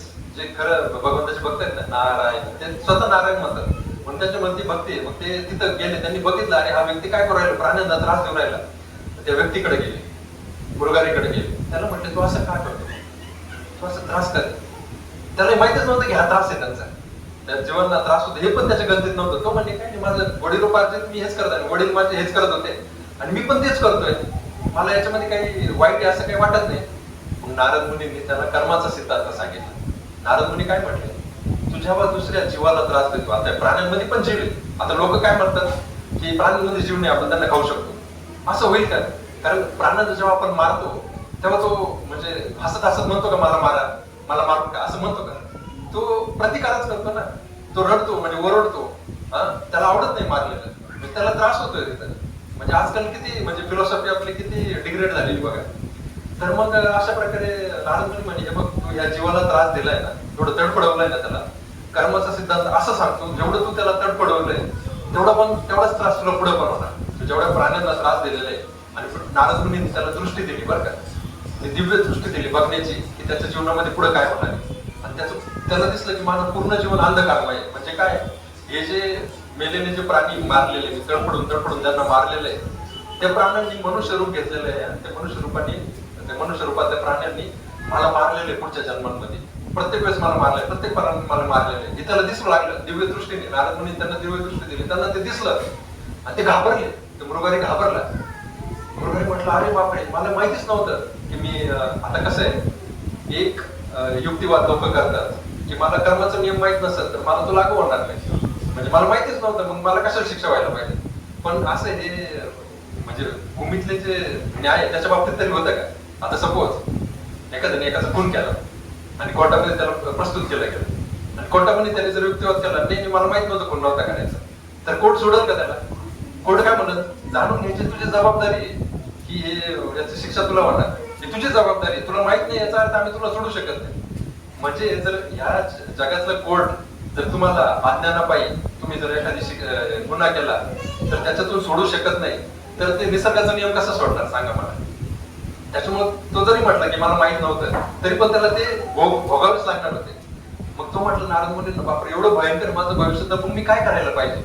मग नारद मुनींनी त्यांना सांगितलं त्याच्यातून सुटण्याचा एकच मार्ग आहे, तो म्हणजे ही तू सगळं सोडून थांबवलं पाहिजे. आता हे सगळं तू आता इथून पुढे हे कार्य नाही करायला पाहिजे. तू शिकारी आहे, तुझी शिकार थांबवली पाहिजे. एक पहिलं. त्याच्यामुळे काय होणार, तुझं पुढचं जे पाप कर्म आहे ते होणार नाही तुझ्याकडून, तुझं पाप फळ भोगावला ते होणार नाही, ते तुझं तू थांबवशील, तुझं क्रियमान कर्म तू सुधारशील. तो म्हणे मग मी जर थांबवलं तर माझ्या कुटुंबाचं भरण म्हणजे पालन पोषण कोण करणार? भरण पोषण माझं कुटुंब याच्यावर असतं चालतं. तर मग नारद मुनींनी त्यांना समजावलं की हे बघ, तू जर भगवंताचं ध्यान केलंस ना, ते भगवंत तुला पुरवेल, तुला त्याची काळजी करायची गरज नाही. त्याच्यामुळे मी तुला एक दुसरा मार्ग देतो, भक्ती करण्याचा. मग नारद मुनींनी त्यांना हरिनामाचा जप करायला सांगितलं, कारण नारद मुनी स्वतः जप करतात ना हरिनामाचा. मग नारद मुनींनी त्यांना सुद्धा हरिनामाचा जप करायला सांगितलं मुरगारीला. मग नारद मुनी म्हटले, तू आता इथून पुढं हरे कृष्णा कृष्णा कृष्णा हरे हरे, हरे राम राम राम हरे हरे, या नामाचा असं एकदम मनापासून श्रद्धेपूर्वक जप कर. कृष्ण तुझी सगळी गरज पुरवेल आणि तुझे जे पास्टचे जे पाठीमागचे जे कर्म आहेत भूतकाळाचे, ते पण तुला भोगावे लागणार नाही. आता एवढी त्याला दिव्यदृष्टी भेटली आणि एवढ्या चांगल्या गुरुचा, पॉवरफुल गुरुचा त्याला आश्रय भेटला, त्याच्यामुळे त्यांचं तिथं लगेच मन परिवर्तन झालं आणि त्यांनी ते थांबवलं. तिथं त्याचे जे कर्म होते, क्रियमान कर्म तिथंच थांबवले आणि भक्ती करायला लागला. आणि मग एवढ्या, आणि झालं तसं नारद मुनींनी सांगितल्याप्रमाणे जेव्हा गावकऱ्यांना कळलं की अरे हा व्यक्ती सुधारलाय, हा व्यक्ती चांगला झालाय, गावकरी स्वतः त्याच्या घरी जेवण आणून देत होते. तुम्ही खा, तुम्हाला तुमच्या पोराबाळांना सांभाळायचं, ते स्वतःहून जेवण आणून देत होते. दररोज त्यांना जेवण भेटत. म्हणजे कोणाच्या ह्याच्याने झालं, भगवंताच्या कृपेने झालं ते. आणि कशामुळे झालं, कारण याने भक्ती लगेच स्वीकारली आणि मनापासून स्वीकारली आणि इंटेन्सिटीने, तीव्रतेने स्वीकारली. आणि त्याच्यामुळं असं जेव्हा आपण भगवंताचा आश्रय घेतो तीव्रतेने, भगवंत आपली काळजी घेणार. अनन्यास चिंतयन्तमाम ये जनापर विपासते तेषां नित्याभियुक्तानां योगक्षेमं वहाम्यहं. भगवंताचं वचन आहे, जो एकदम अनन्य साधारणपणे माझी भक्ती करणार, त्याचं मी पालनपोषण मी करणार. ज्याच्याकडे नाही ते मी पुरवणार, त्याच्याकडे आहे त्याचं मी रक्षण करणार. मग भगवंताचं असं वचन, तर भगवंताचं वचन ते कधी फेल जाणार नाही. अशा प्रकारे त्याने जी भक्ती सुरू केली, त्याच्या मनामध्ये एवढी परिवर्तन झालं. आता त्याचे पाप तर थांबले, पण त्याचं मन, जे मागच्या जे संस्कार त्याचे झाले होते, पापाचे संस्कार, याच्यामुळे ते गडूळ झालं होतं, ते पण शुद्ध व्हायला सुरुवात झाली. मग ते एवढं शुद्ध झालं, एवढं शुद्ध झालं. एकदा नारद मुनीचे मित्र आहेत, परम मित्र पर्वत मुनी, ते पर्वत मुनींबरोबर नारद मुनी जात होते असे. मग नारद मुनी म्हटले, चला माझा जो भक्त आहे म्हणजे मुरगारी, त्याचं मी तुम्हाला भेट करून देतो. म्हणजे त्याचं पाठ सांगितलं पर्वत मुनींना, नारद मुनींनी त्याचं पाठ सांगितलं की कसा हा हे होता, शिकारी होता, प्राण्यांच्या तडपडण्यामध्ये त्याला ते त्रास होत होता. मग अशा प्रकारे नारद मुनी त्यांना घेऊन गेले. मग त्यांनी बघितलं, वरतून बघितलं, थोडं बघितलं की हा व्यक्ती असं चालतोय, मध्येच थांबतोय आणि परत मग बाजूने जातोय, परत असं का करतोय बा. मग जंगलात चालत होता तो असं. मग असं थोडं सरळ रस्त्याने जात, असं वाकडं जात होता हळूहळू. मग ते म्हटले, आपण बघू याचं कारण काय, असं का चालतंय बा, सरळ न जाता, रस्त्याने न जाता. ते जाऊन बघतात तिथं, तर काय असतं माहितीये का, खाली मुंग्यांचे रान चाललेले असते आणि आपला पाय या मुंग्यांवर पडल आणि मुंग्या मरतील, हा त्याचा विचार होता त्या मुरगारीचा. आणि ते मुंग्या मरू नये म्हणून तो मुंग्यांचा जो पात होता त्याच्या बाजूने असं जात होता, म्हणजे मुंग्या मरू नये. म्हणजे बघा त्याचं चित्त किती शुद्ध झालं. जो व्यक्ती दुसऱ्या प्राण्यांचा तडपडण्यामध्ये एवढा आनंद घेत होता, तो आता साध्या मुंग्यांना सुद्धा मारण्यापासून वाचवत होता स्वतःला. त्याला तेवढं ते कळलं होतं ना मर्म. आणि मग तेव्हा पर्वत मुनी म्हणले नारद मुनींना, तुम्ही खरंच त्याचा उद्धार केला बरं का. आणि उद्धार कशामुळे झाला, हरे कृष्णा कृष्णा कृष्णा हरे हरे, हरे राम राम राम हरे हरे. आणि बघा मुरगारीला सुद्धा वाल्मिकींसारखं कुठलंही पाप भोगाला सामोरं जावं लागलं नाही. म्हणजे त्यांना जे दिव्य जे दिसलं, त्यांच्या बाबतीत जे भविष्यामध्ये घडणार होतं ते सुद्धा नील झालं. म्हणजे संचित कर्म सुद्धा नील होतात. कशामुळं, हरिभक्ती केल्यामुळं, हरिनाम घेतल्यामुळं. म्हणजे बघा किती पावर आहे. आणि म्हणून त्याच्यामुळे काय म्हणतात, हरेर नाम एव केवलम कलौ नास्तेव गतिरन्यथा. म्हणजे कलियुगामध्ये आपण जे बाकीचे योग बघितले, म्हणजे लोक म्हणतात कर्मयोग आहे, ज्ञानयोग आहे, बाकीचं कोणतं पण करा, अष्टांग योग आहे, भक्तियोगच कशाला करायला पाहिजे. भक्तियोग म्हणजे सेंटिमेंटल लोकांचं काम आहे. हे सेंटिमेंटल लोक आहे, यांना बाकीचं काय करता येत नाही, ज्ञान अर्जित करता येत नाही, निष्काम कर्म करता येत नाही, अष्टांग योगासाठी यांना एका जागेवर बसता येत नाही, म्हणून हे भक्तियोग करतात असं लोक म्हणतात. पण आपल्या शास्त्रामध्ये क्लिअरली सांगितलेलं आहे, हरेर नाम तीनदा सांगितले, एकदा सोडून तीनदा. आपण तीनदा जेव्हा सांगतो ना, तेव्हा त्याच्यावर आपण एकदम म्हणजे शिक्कामोर्तब करत असतो. याच्यापेक्षा दुसरं काहीच नाही. एव केवलम, हरिनामच फक्त. केवलम, तिथं पुढे केवलम पण वापरले, फक्त हरिनामच. तीनदा वापरून सुद्धा पुढे केवलम आलं. एव केवलम कलौ, कलियुगामध्ये नास्तेव गतिरन्यथा. नास्तेव म्हणजे नाहीच. दुसऱ्या कुठल्याच गोष्टीने गती होऊ शकत नाही तुमची, म्हणजे तुम्हाला चांगली गती भेटू शकत नाही, गती राहण्याचा दुसऱ्या कुठल्याच याच्याने नाही. तर त्याच्यामुळं हरिनामाचा हा प्रभाव आहे. तर हा जो भक्ती योग आहे, जरी साधा सरळ वाटला असेल तरी तेवढा साधा सरळ नाही. त्याच्यामुळे आपण जे सगळे चॅन्टिंग करतोय ना, नामजप करतोय इथं बसलेले सगळे, तुम्ही एकदम म्हणजे काय म्हणतात ना, या कलियुगाच्या प्रभावापासून आपण हे सगळे कलियुगाच्या प्रभावापासून आपण मुक्त आहे.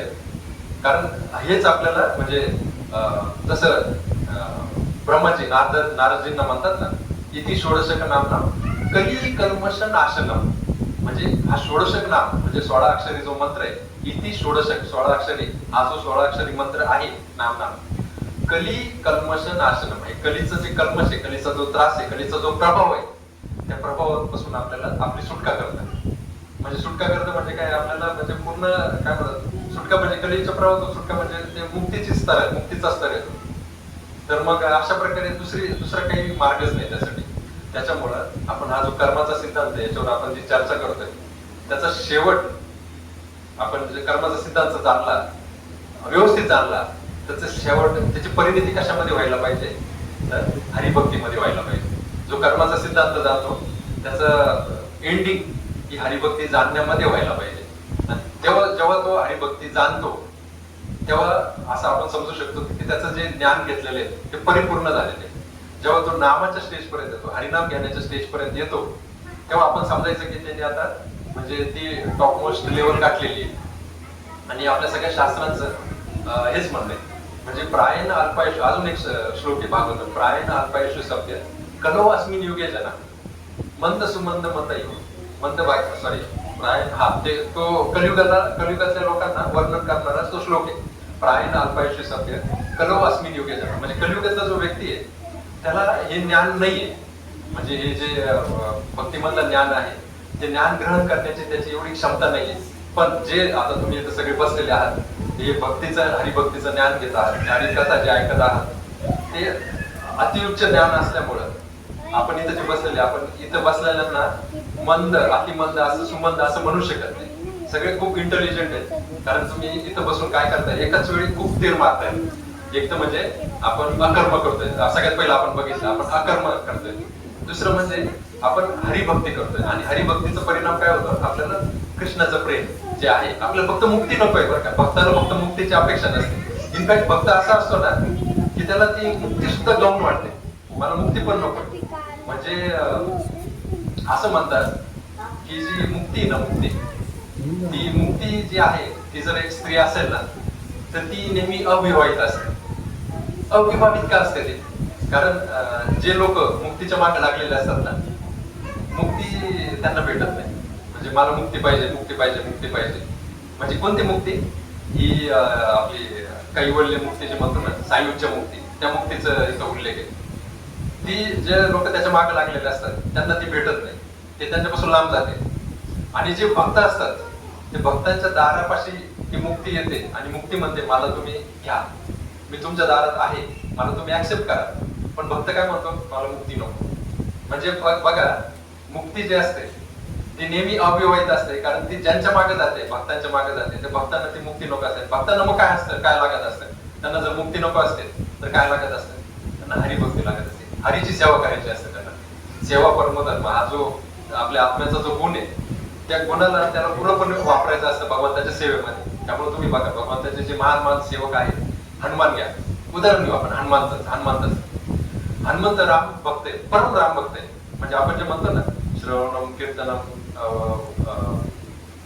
स्मरणम पादसेवनम वंदनम अर्चनम दास्यम.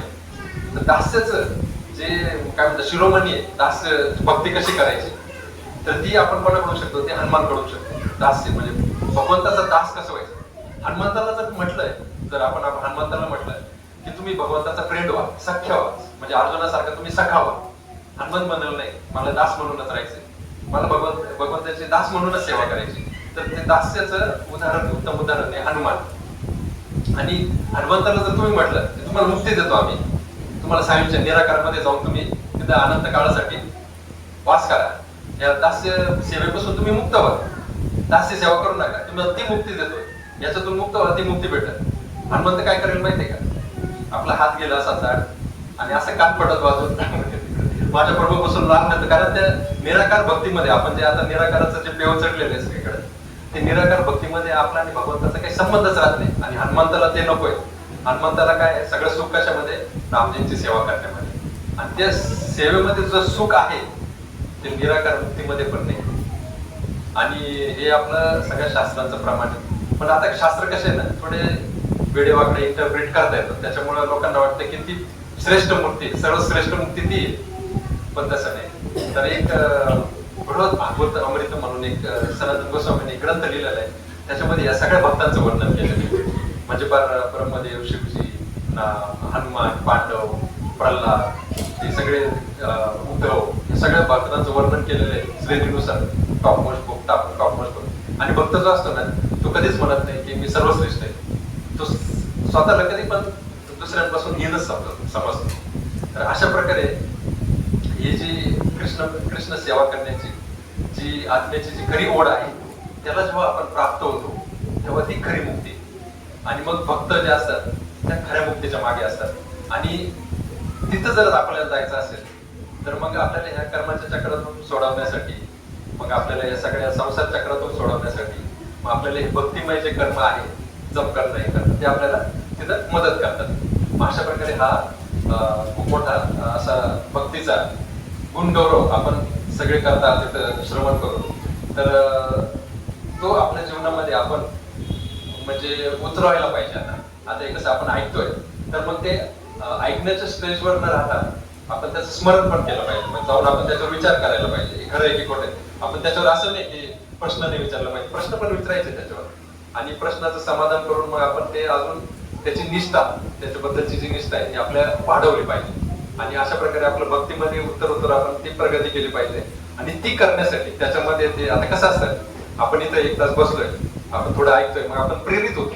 पण काय होतं ना, आपण परत ह्या स्टेजमधून परत आपण भौतिक जगात जातो, तिथं परत वेगवेगळे प्रकारचे लोक आपल्याला भेटतात. आणि त्याच्यामुळे काय होतं, आपलं कॉन्शियसनेस परत, आता इथं आपलं कॉन्शियसनेस कसं दैवी कॉन्शियसनेस होतं ना, आपण भगवंताप्रती आलेलो, भगवंताच्या प्रती आपण भक्ती करतोय, ऐकतोय. मग आपण अकर्मामधून काय करतो, आपण डायरेक्ट भौतिक जगात जातो. आणि भौतिक जगाचे जे त्रास आहेत ते आपल्याला परत म्हणजे खाली खेचतात, पतनाकडे नेतात. मग अशा वेळेस मग आपण आता 24 तास तर आपण इथं बसून, जसं परीक्षित महाराजांनी केलं, 7 दिवस 7 रात्र एका जागेवर बसून त्यांनी श्रीमद भागवतांचं हे केलं, म्हणजे श्रवण केलं. पण ते आपल्याला शक्य नाही ना, आपल्याला तर जावंच लागणार आहे.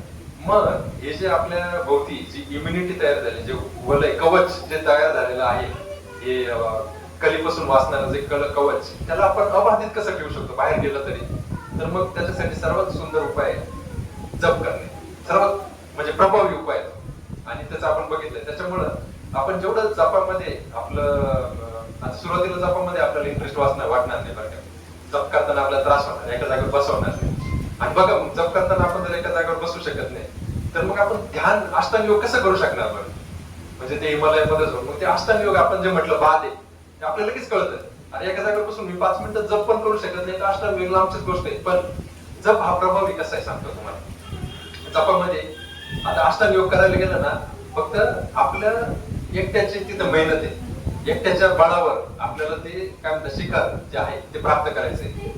पण जेव्हा आपण जप करतो, त्या जपामध्ये आपण एकटं नसतो, आपल्या बरोबर कृष्ण असतात, म्हणजे हरी असतो.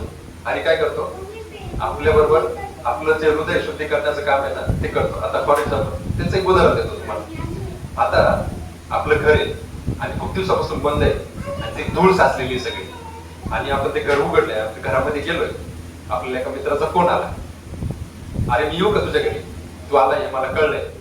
आता आपण काय म्हणतो, अरे माझं घर एवढं खराब आहे, मित्राला कसं बोलू पाहिजे, म्हणजे मित्राला त्रास होईल. मग जो आपला म्हणजे खरा मित्र नसेल ना, तो येईल पण आपल्याला भेटायला येईल, पण घरामध्ये बघत आपल्या घरामध्ये अरे एवढा कचरा आहे, धूळ आहे, जाऊ दे मी जातो निघून, मी येतो तुझ्या नंतर येतो असं म्हणल, आणि तो जाईल निघून.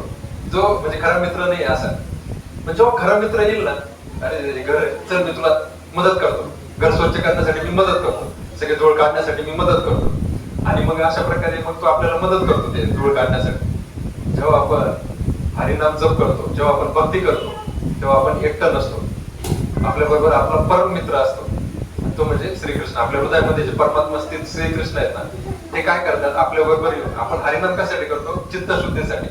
आपलं जे चित्त खराब झालेलं आहे, षडविकार जे आलेले आहेत आपले, काम, क्रोध, लोभ, मोह, मद, मत्सर, हे आपल्याला त्याच्याने जातात, हरिभक्तीने जातात. पण त्याच्यामध्ये आपल्याला एकट्यालाच प्रयत्न नाही करायचे, तर हरी सुद्धा येतो. म्हणजे आपण जेव्हा म्हणतो ना, आपण हरीकडे एक पाऊल टाकलं तर हरी आपल्याकडे 1000 पाऊल टाकतो. तशा प्रकारे हरी सुद्धा येतो आणि आपल्या हृदयामध्ये कल्मश काढण्यासाठी आपल्याला मदत करतो. त्याच्यामुळं पण बघा, भक्ती योग याच्यामध्ये प्रगती करणं ही क्विक आहे ऍज कम्पेअर टू आदर योग. आदर योगामध्ये आपण बघितलं 12 वर्ष अध्ययन करा, हे करा, ते करा. अष्टांग योगामध्ये पण एकट्याने प्रयत्न करा, तर ते आपल्या एकट्याच्या बळावर करावं लागतं. भक्तीमध्ये आपल्याला भगवंत आपला चित्त शुद्ध करण्यासाठी आपल्याला मदत करतात. कधी? जेव्हा आपण हरिनाम घेतो ना, आणि भगवंत म्हणतात सुहृदम सर्वभूतानां. सुहृदम म्हणजे सर्वांचं चांगलं इच्छिणारा, सगळ्यांच्या बाबतीत चांगलं कल्याणाचे विचार करणारा मी सगळ्या जीवांचा आहे. असं नाही की भगवंत मला जास्त मदत करणार आणि शरीराला मदत नाही करणार, असं नाही. सगळ्यांना मदत करणार भगवंत.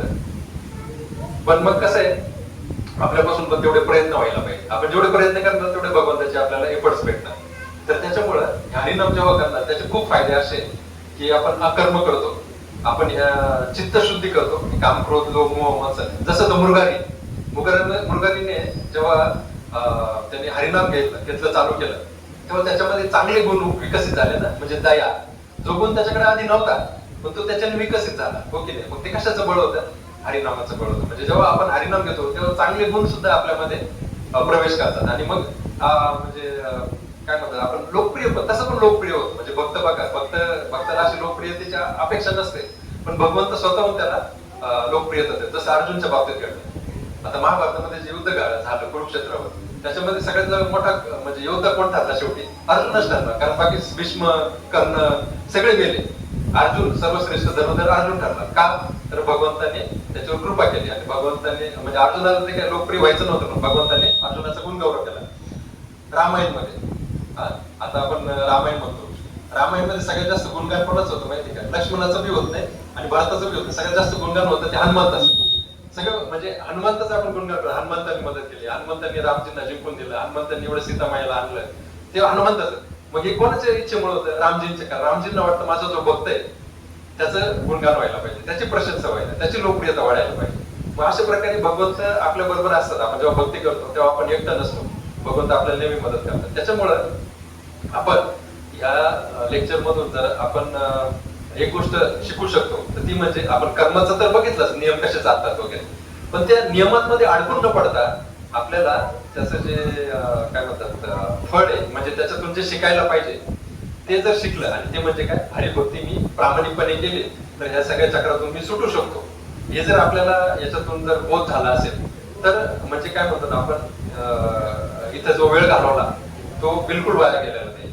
आणि हा वेळ तुम्ही आणि बघा आता तुम्ही इथं जवळजवळ आता बापरे जवळजवळ 2 तास होत आले, 1.5 तास आपण इथं बसलेलो आहे, एका जागेवर बसलो. विचार करा, माणसाचं आपण काय म्हणतो मेडिकल नॉलेज काय म्हणतो 40 मिनिटापेक्षा जास्त हे नाही. पण हे कशामुळे शक्य झालं? इथं बसणं कशामुळे शक्य झालं? कारण आपण हरिकथा करतोय. आपण कोणाचं असं भौतिक गोष्टी चर्चा नाही करत, हरिकथा करल्यामुळे बघा आपसुकच आपल्याकडून झालं. आपण काही प्रयत्न नाही केले इथं बसण्यासाठी. आता ठीक आहे, आपल्याला वाटत असेल आता भूक लागली, आता जेवायला पाहिजे, आता थांबायला पाहिजे, थांबतो आता. पण हे बघा, इथं बसल्यामुळं आपलं काहीच नुकसान नाहीये.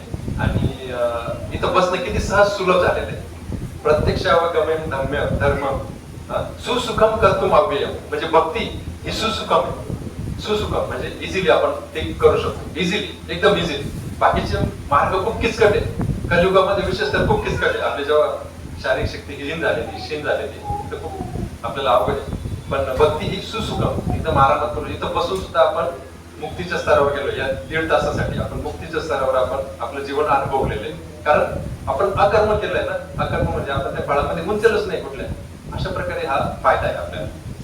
कर्म समजून घेण्याचा आणि त्या कर्मातून मुक्त होऊन आपण कशा प्रकारे जगू शकतो. आणि बघा, याचा फायदा आपल्याला बाहेर जीवनामध्ये सुद्धा मिळणार. बाहेर जेव्हा जाणार, जेव्हा आपली अशी कॉन्शियसनेस असेल कुठलं पण काम करण्याची, तेव्हा आपण कशाला अडकू बरं? कशाला आपण कुठल्या त्रासामध्ये, म्हणजे त्रास जरी आला तर त्याला एकदम सुखसुखी भक्तीच्या रूपाने आपण त्याला ओव्हरकम करू शकू की नाही? मग ही भक्तीची ताकद आहे.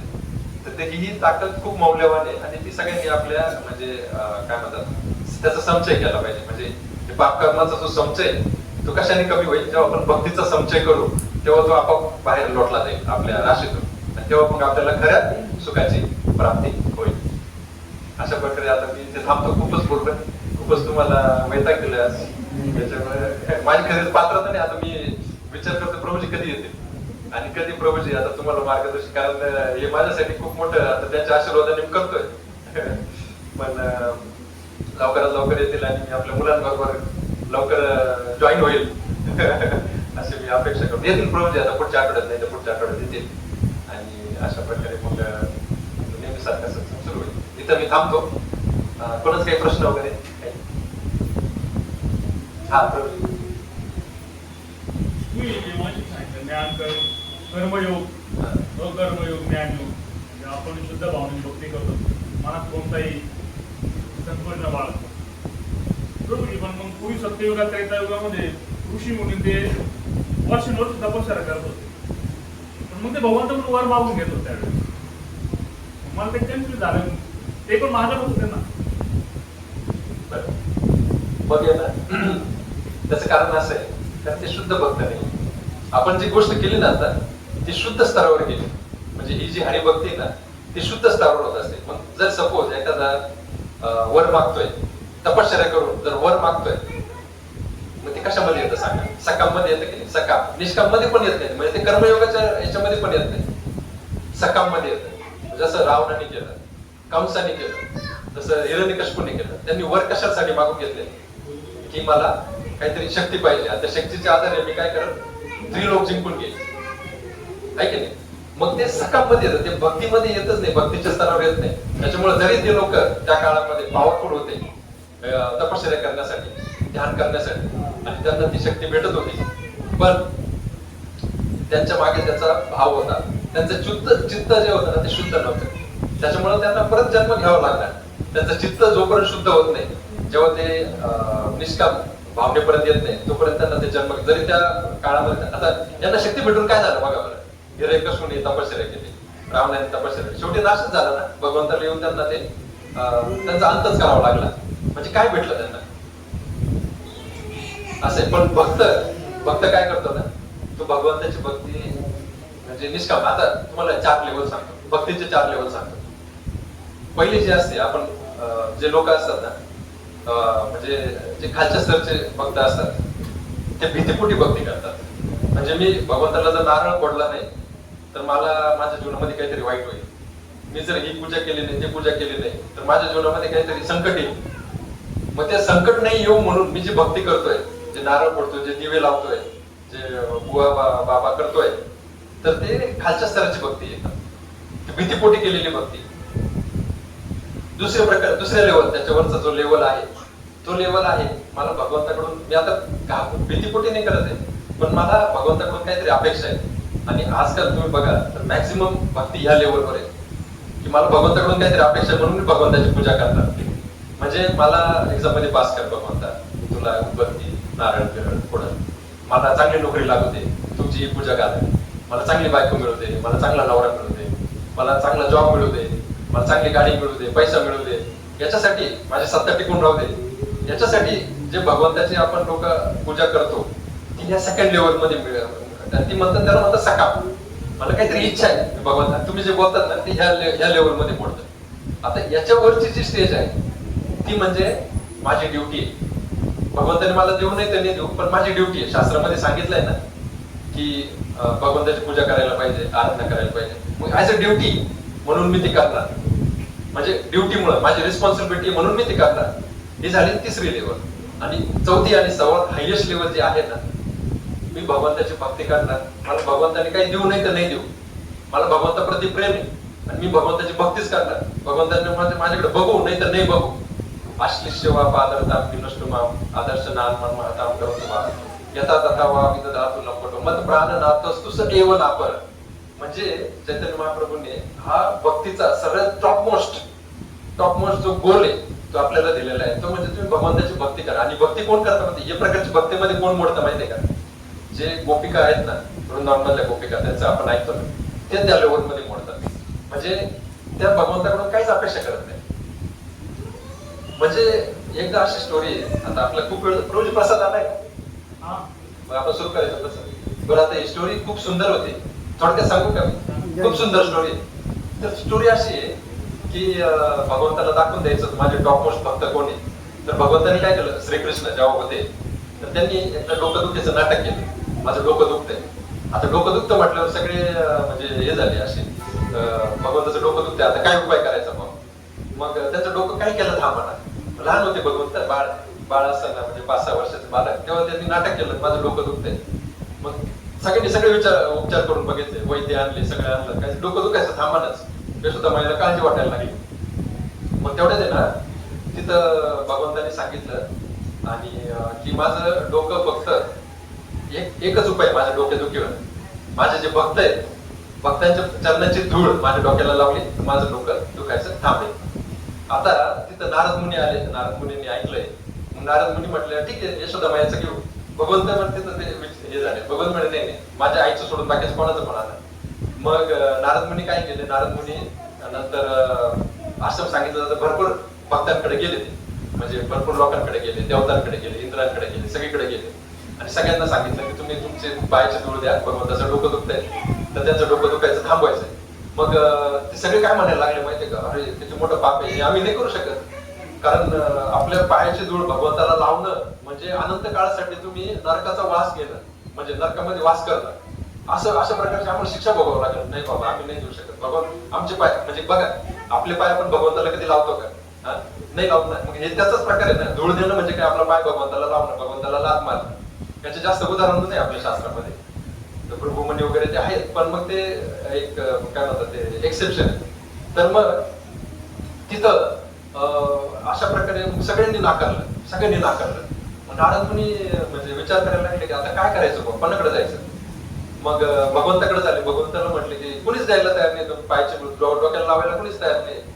तर मग भगवंत म्हणे एक काम कर, तू गोपींकडे जा, जे गोपी आहेत तिथं गोपींकडे जा. गोपी बघ ते काय म्हणतात. मग नारद मुनी गोपींकडे गेले आणि गोपींकडे त्यांची चरणाची धूळ मागितली. गोपींनी विचारलं कशासाठी. नाही म्हणे कृष्णाचं डोकं दुखतंय तर त्याचं डोकं थांबवण्यासाठी एकच उपाय म्हणे आपल्या भक्तांची चरणाची धूळ त्यांच्या डोक्याला लावली. मग गोपी जेव्हा त्यांनी लगेच आपल्या चरणाची धूळ काढून द्यायला सुरुवात केली. आता नारदांना काय वाटलं, यांना शास्त्राचं नॉलेज नाही बरं काय, कारण शास्त्राचं नॉलेज असतं तर यांनी ते चरणाची धूळ दिली नसते. कारण शास्त्राचं नॉलेज मध्ये काय सांगितलं, तुम्ही भगवंताला पाय मारले तर तुम्ही अनंत काळासाठी नरक यातना भोगणार. नारद म्हणे तुम्ही काय करताय, तुम्हाला माहितीये का, तुम्ही जर तुमच्या चरणाची धूळ भगवंताला जर दिली लावायला तर तुम्ही अनंत काळासाठी नरक यातना भोगणार. तुम्हाला माहित नाही काय. पण तो गोपी काय म्हटलं माहितीये का, भगवंताचं डोकं एक क्षणासाठी जर दुखायचं जर थांबलं आमचं चरण धूळ दिल्याने तर आम्हाला अनंत काळासाठी नरक यात्रा भोगावी लागलं तरी आम्ही भोगणार. म्हणजे कुठल्या लेवलची भक्ती सांगा, टॉप मोस्ट लेवल ना, की मला काहीच नकोय भगवंतासाठी जे काय आहे ते. पण ती खूप शुद्ध स्तरावरची भक्ती, तिथं आपण सगळे पोहोचू शकतो. आपल्याला तेवढा प्रयत्न करावा लागला, म्हणजे ती आपल्या आवाकाच्या बाहेर नाही, कारण तो आपला धर्म आहे. आपलं जे काय म्हणतात नॅचरल स्वभाव जो आहे, नैसर्गिक स्वभाव आत्म्याचा, भगवंताची भक्ती, आपण त्या स्टेजवरून इथं आलेलो आहे. आपल्याला परत त्या स्टेजला जायला एवढं अवघड नाही, फक्त आपण मनापासून आपण निर्धार केला पाहिजे. हरे कृष्णा कृष्णा कृष्णा हरे हरे, हरे राम राम राम हरे हरे. अशा प्रकारे आपण जर भक्ती केली तर त्याचा आपल्याला निश्चितच अशा प्रकारे फायदा होईल. अशी भक्ती आपण करायचा प्रयत्न आता जमणार नाही, लगेच जमणार नाही. आता उठलो आणि लगेच उद्या शुद्ध भक्त झालो, त्यासाठी प्रोसेस आहे. पण ती प्रोसेस भक्तीमुळे इझी होते. त्याच्यामुळे भक्ती आपण सोडली नाही पाहिजे आणि मग आपण हरिनामाच्या याच्यापासून आपण सुरुवात करूया. तर त्याच्यामुळे आपण ते नाही ग्रुप फॉर्म केलं, ग्रुपवर आहे ते बोर्ड टाकतो आपण दररोज, कोणी किती चॅटिंग केलं. याच्यासाठी दाखवण्यासाठी नाही की मी 16 राऊंड केले, मी 10 राऊंड केले, मी त्याच्यासाठी नाही येते. हे आपल्याला सगळ्यांना प्रेरणा देण्यासाठी आहे की मी पण करायला पाहिजे. कारण हे खरं आपलं धन आहे, हे खरं धन. हे जर धन आपण जर कमावलं नाही मनुष्य जीवनामध्ये तर मग आपला काय जास्त म्हणजे आपण मनुष्य जन्म कमावण्यासारखं होईल. कारण हे धन आपण पुढे घेऊन जाणार आहे आणि हे धन आपल्याला काय म्हणतात वैकुंठप्रती जी मुक्ती आहे, वैकुंठप्रती भगवंताच्या सेवेमध्ये तिथं आपल्याला ते एलिजिबल करणार. त्याच्यामुळे हे खूप महत्व आहे. त्याच्यामुळे सगळ्यांनी ना तुम्हाला आग्रह करतो, सगळ्यांनी एक माळा तरी करत जा कमीत कमी, आणि ते त्या ग्रुपवर असं नोंद करत जा. याच्यासाठी नाही की बाबा मी पण केली, हे दाखवण्यासाठी नाही येते बिलकुल. ते आपले नियमितपणा यावा त्याच्यामध्ये, म्हणजे आपल्याला त्याच्यामध्ये ते प्रोत्साहन मिळावं की आपण दररोज करायला पाहिजे याच्यासाठी हळूहळू आपण एका माळ्यापासून चालू करून मग हळूहळू आपण ते वाढवू शकतो, लगेच वाढवायला पाहिजे असं काही नाही. आपलं ऍक्च्युअली भगवंतांनी सांगितलंय सततम कीर्तयंतो माम. सतत आपण त्या स्टेजवर जेव्हा जाऊ तेव्हा आपण खरे शुद्ध भक्त होऊ.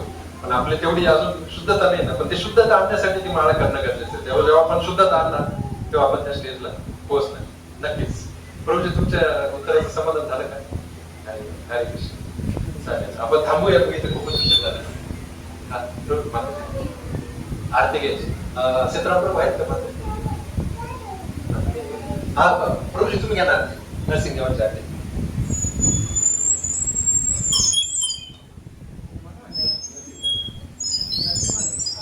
Narasimha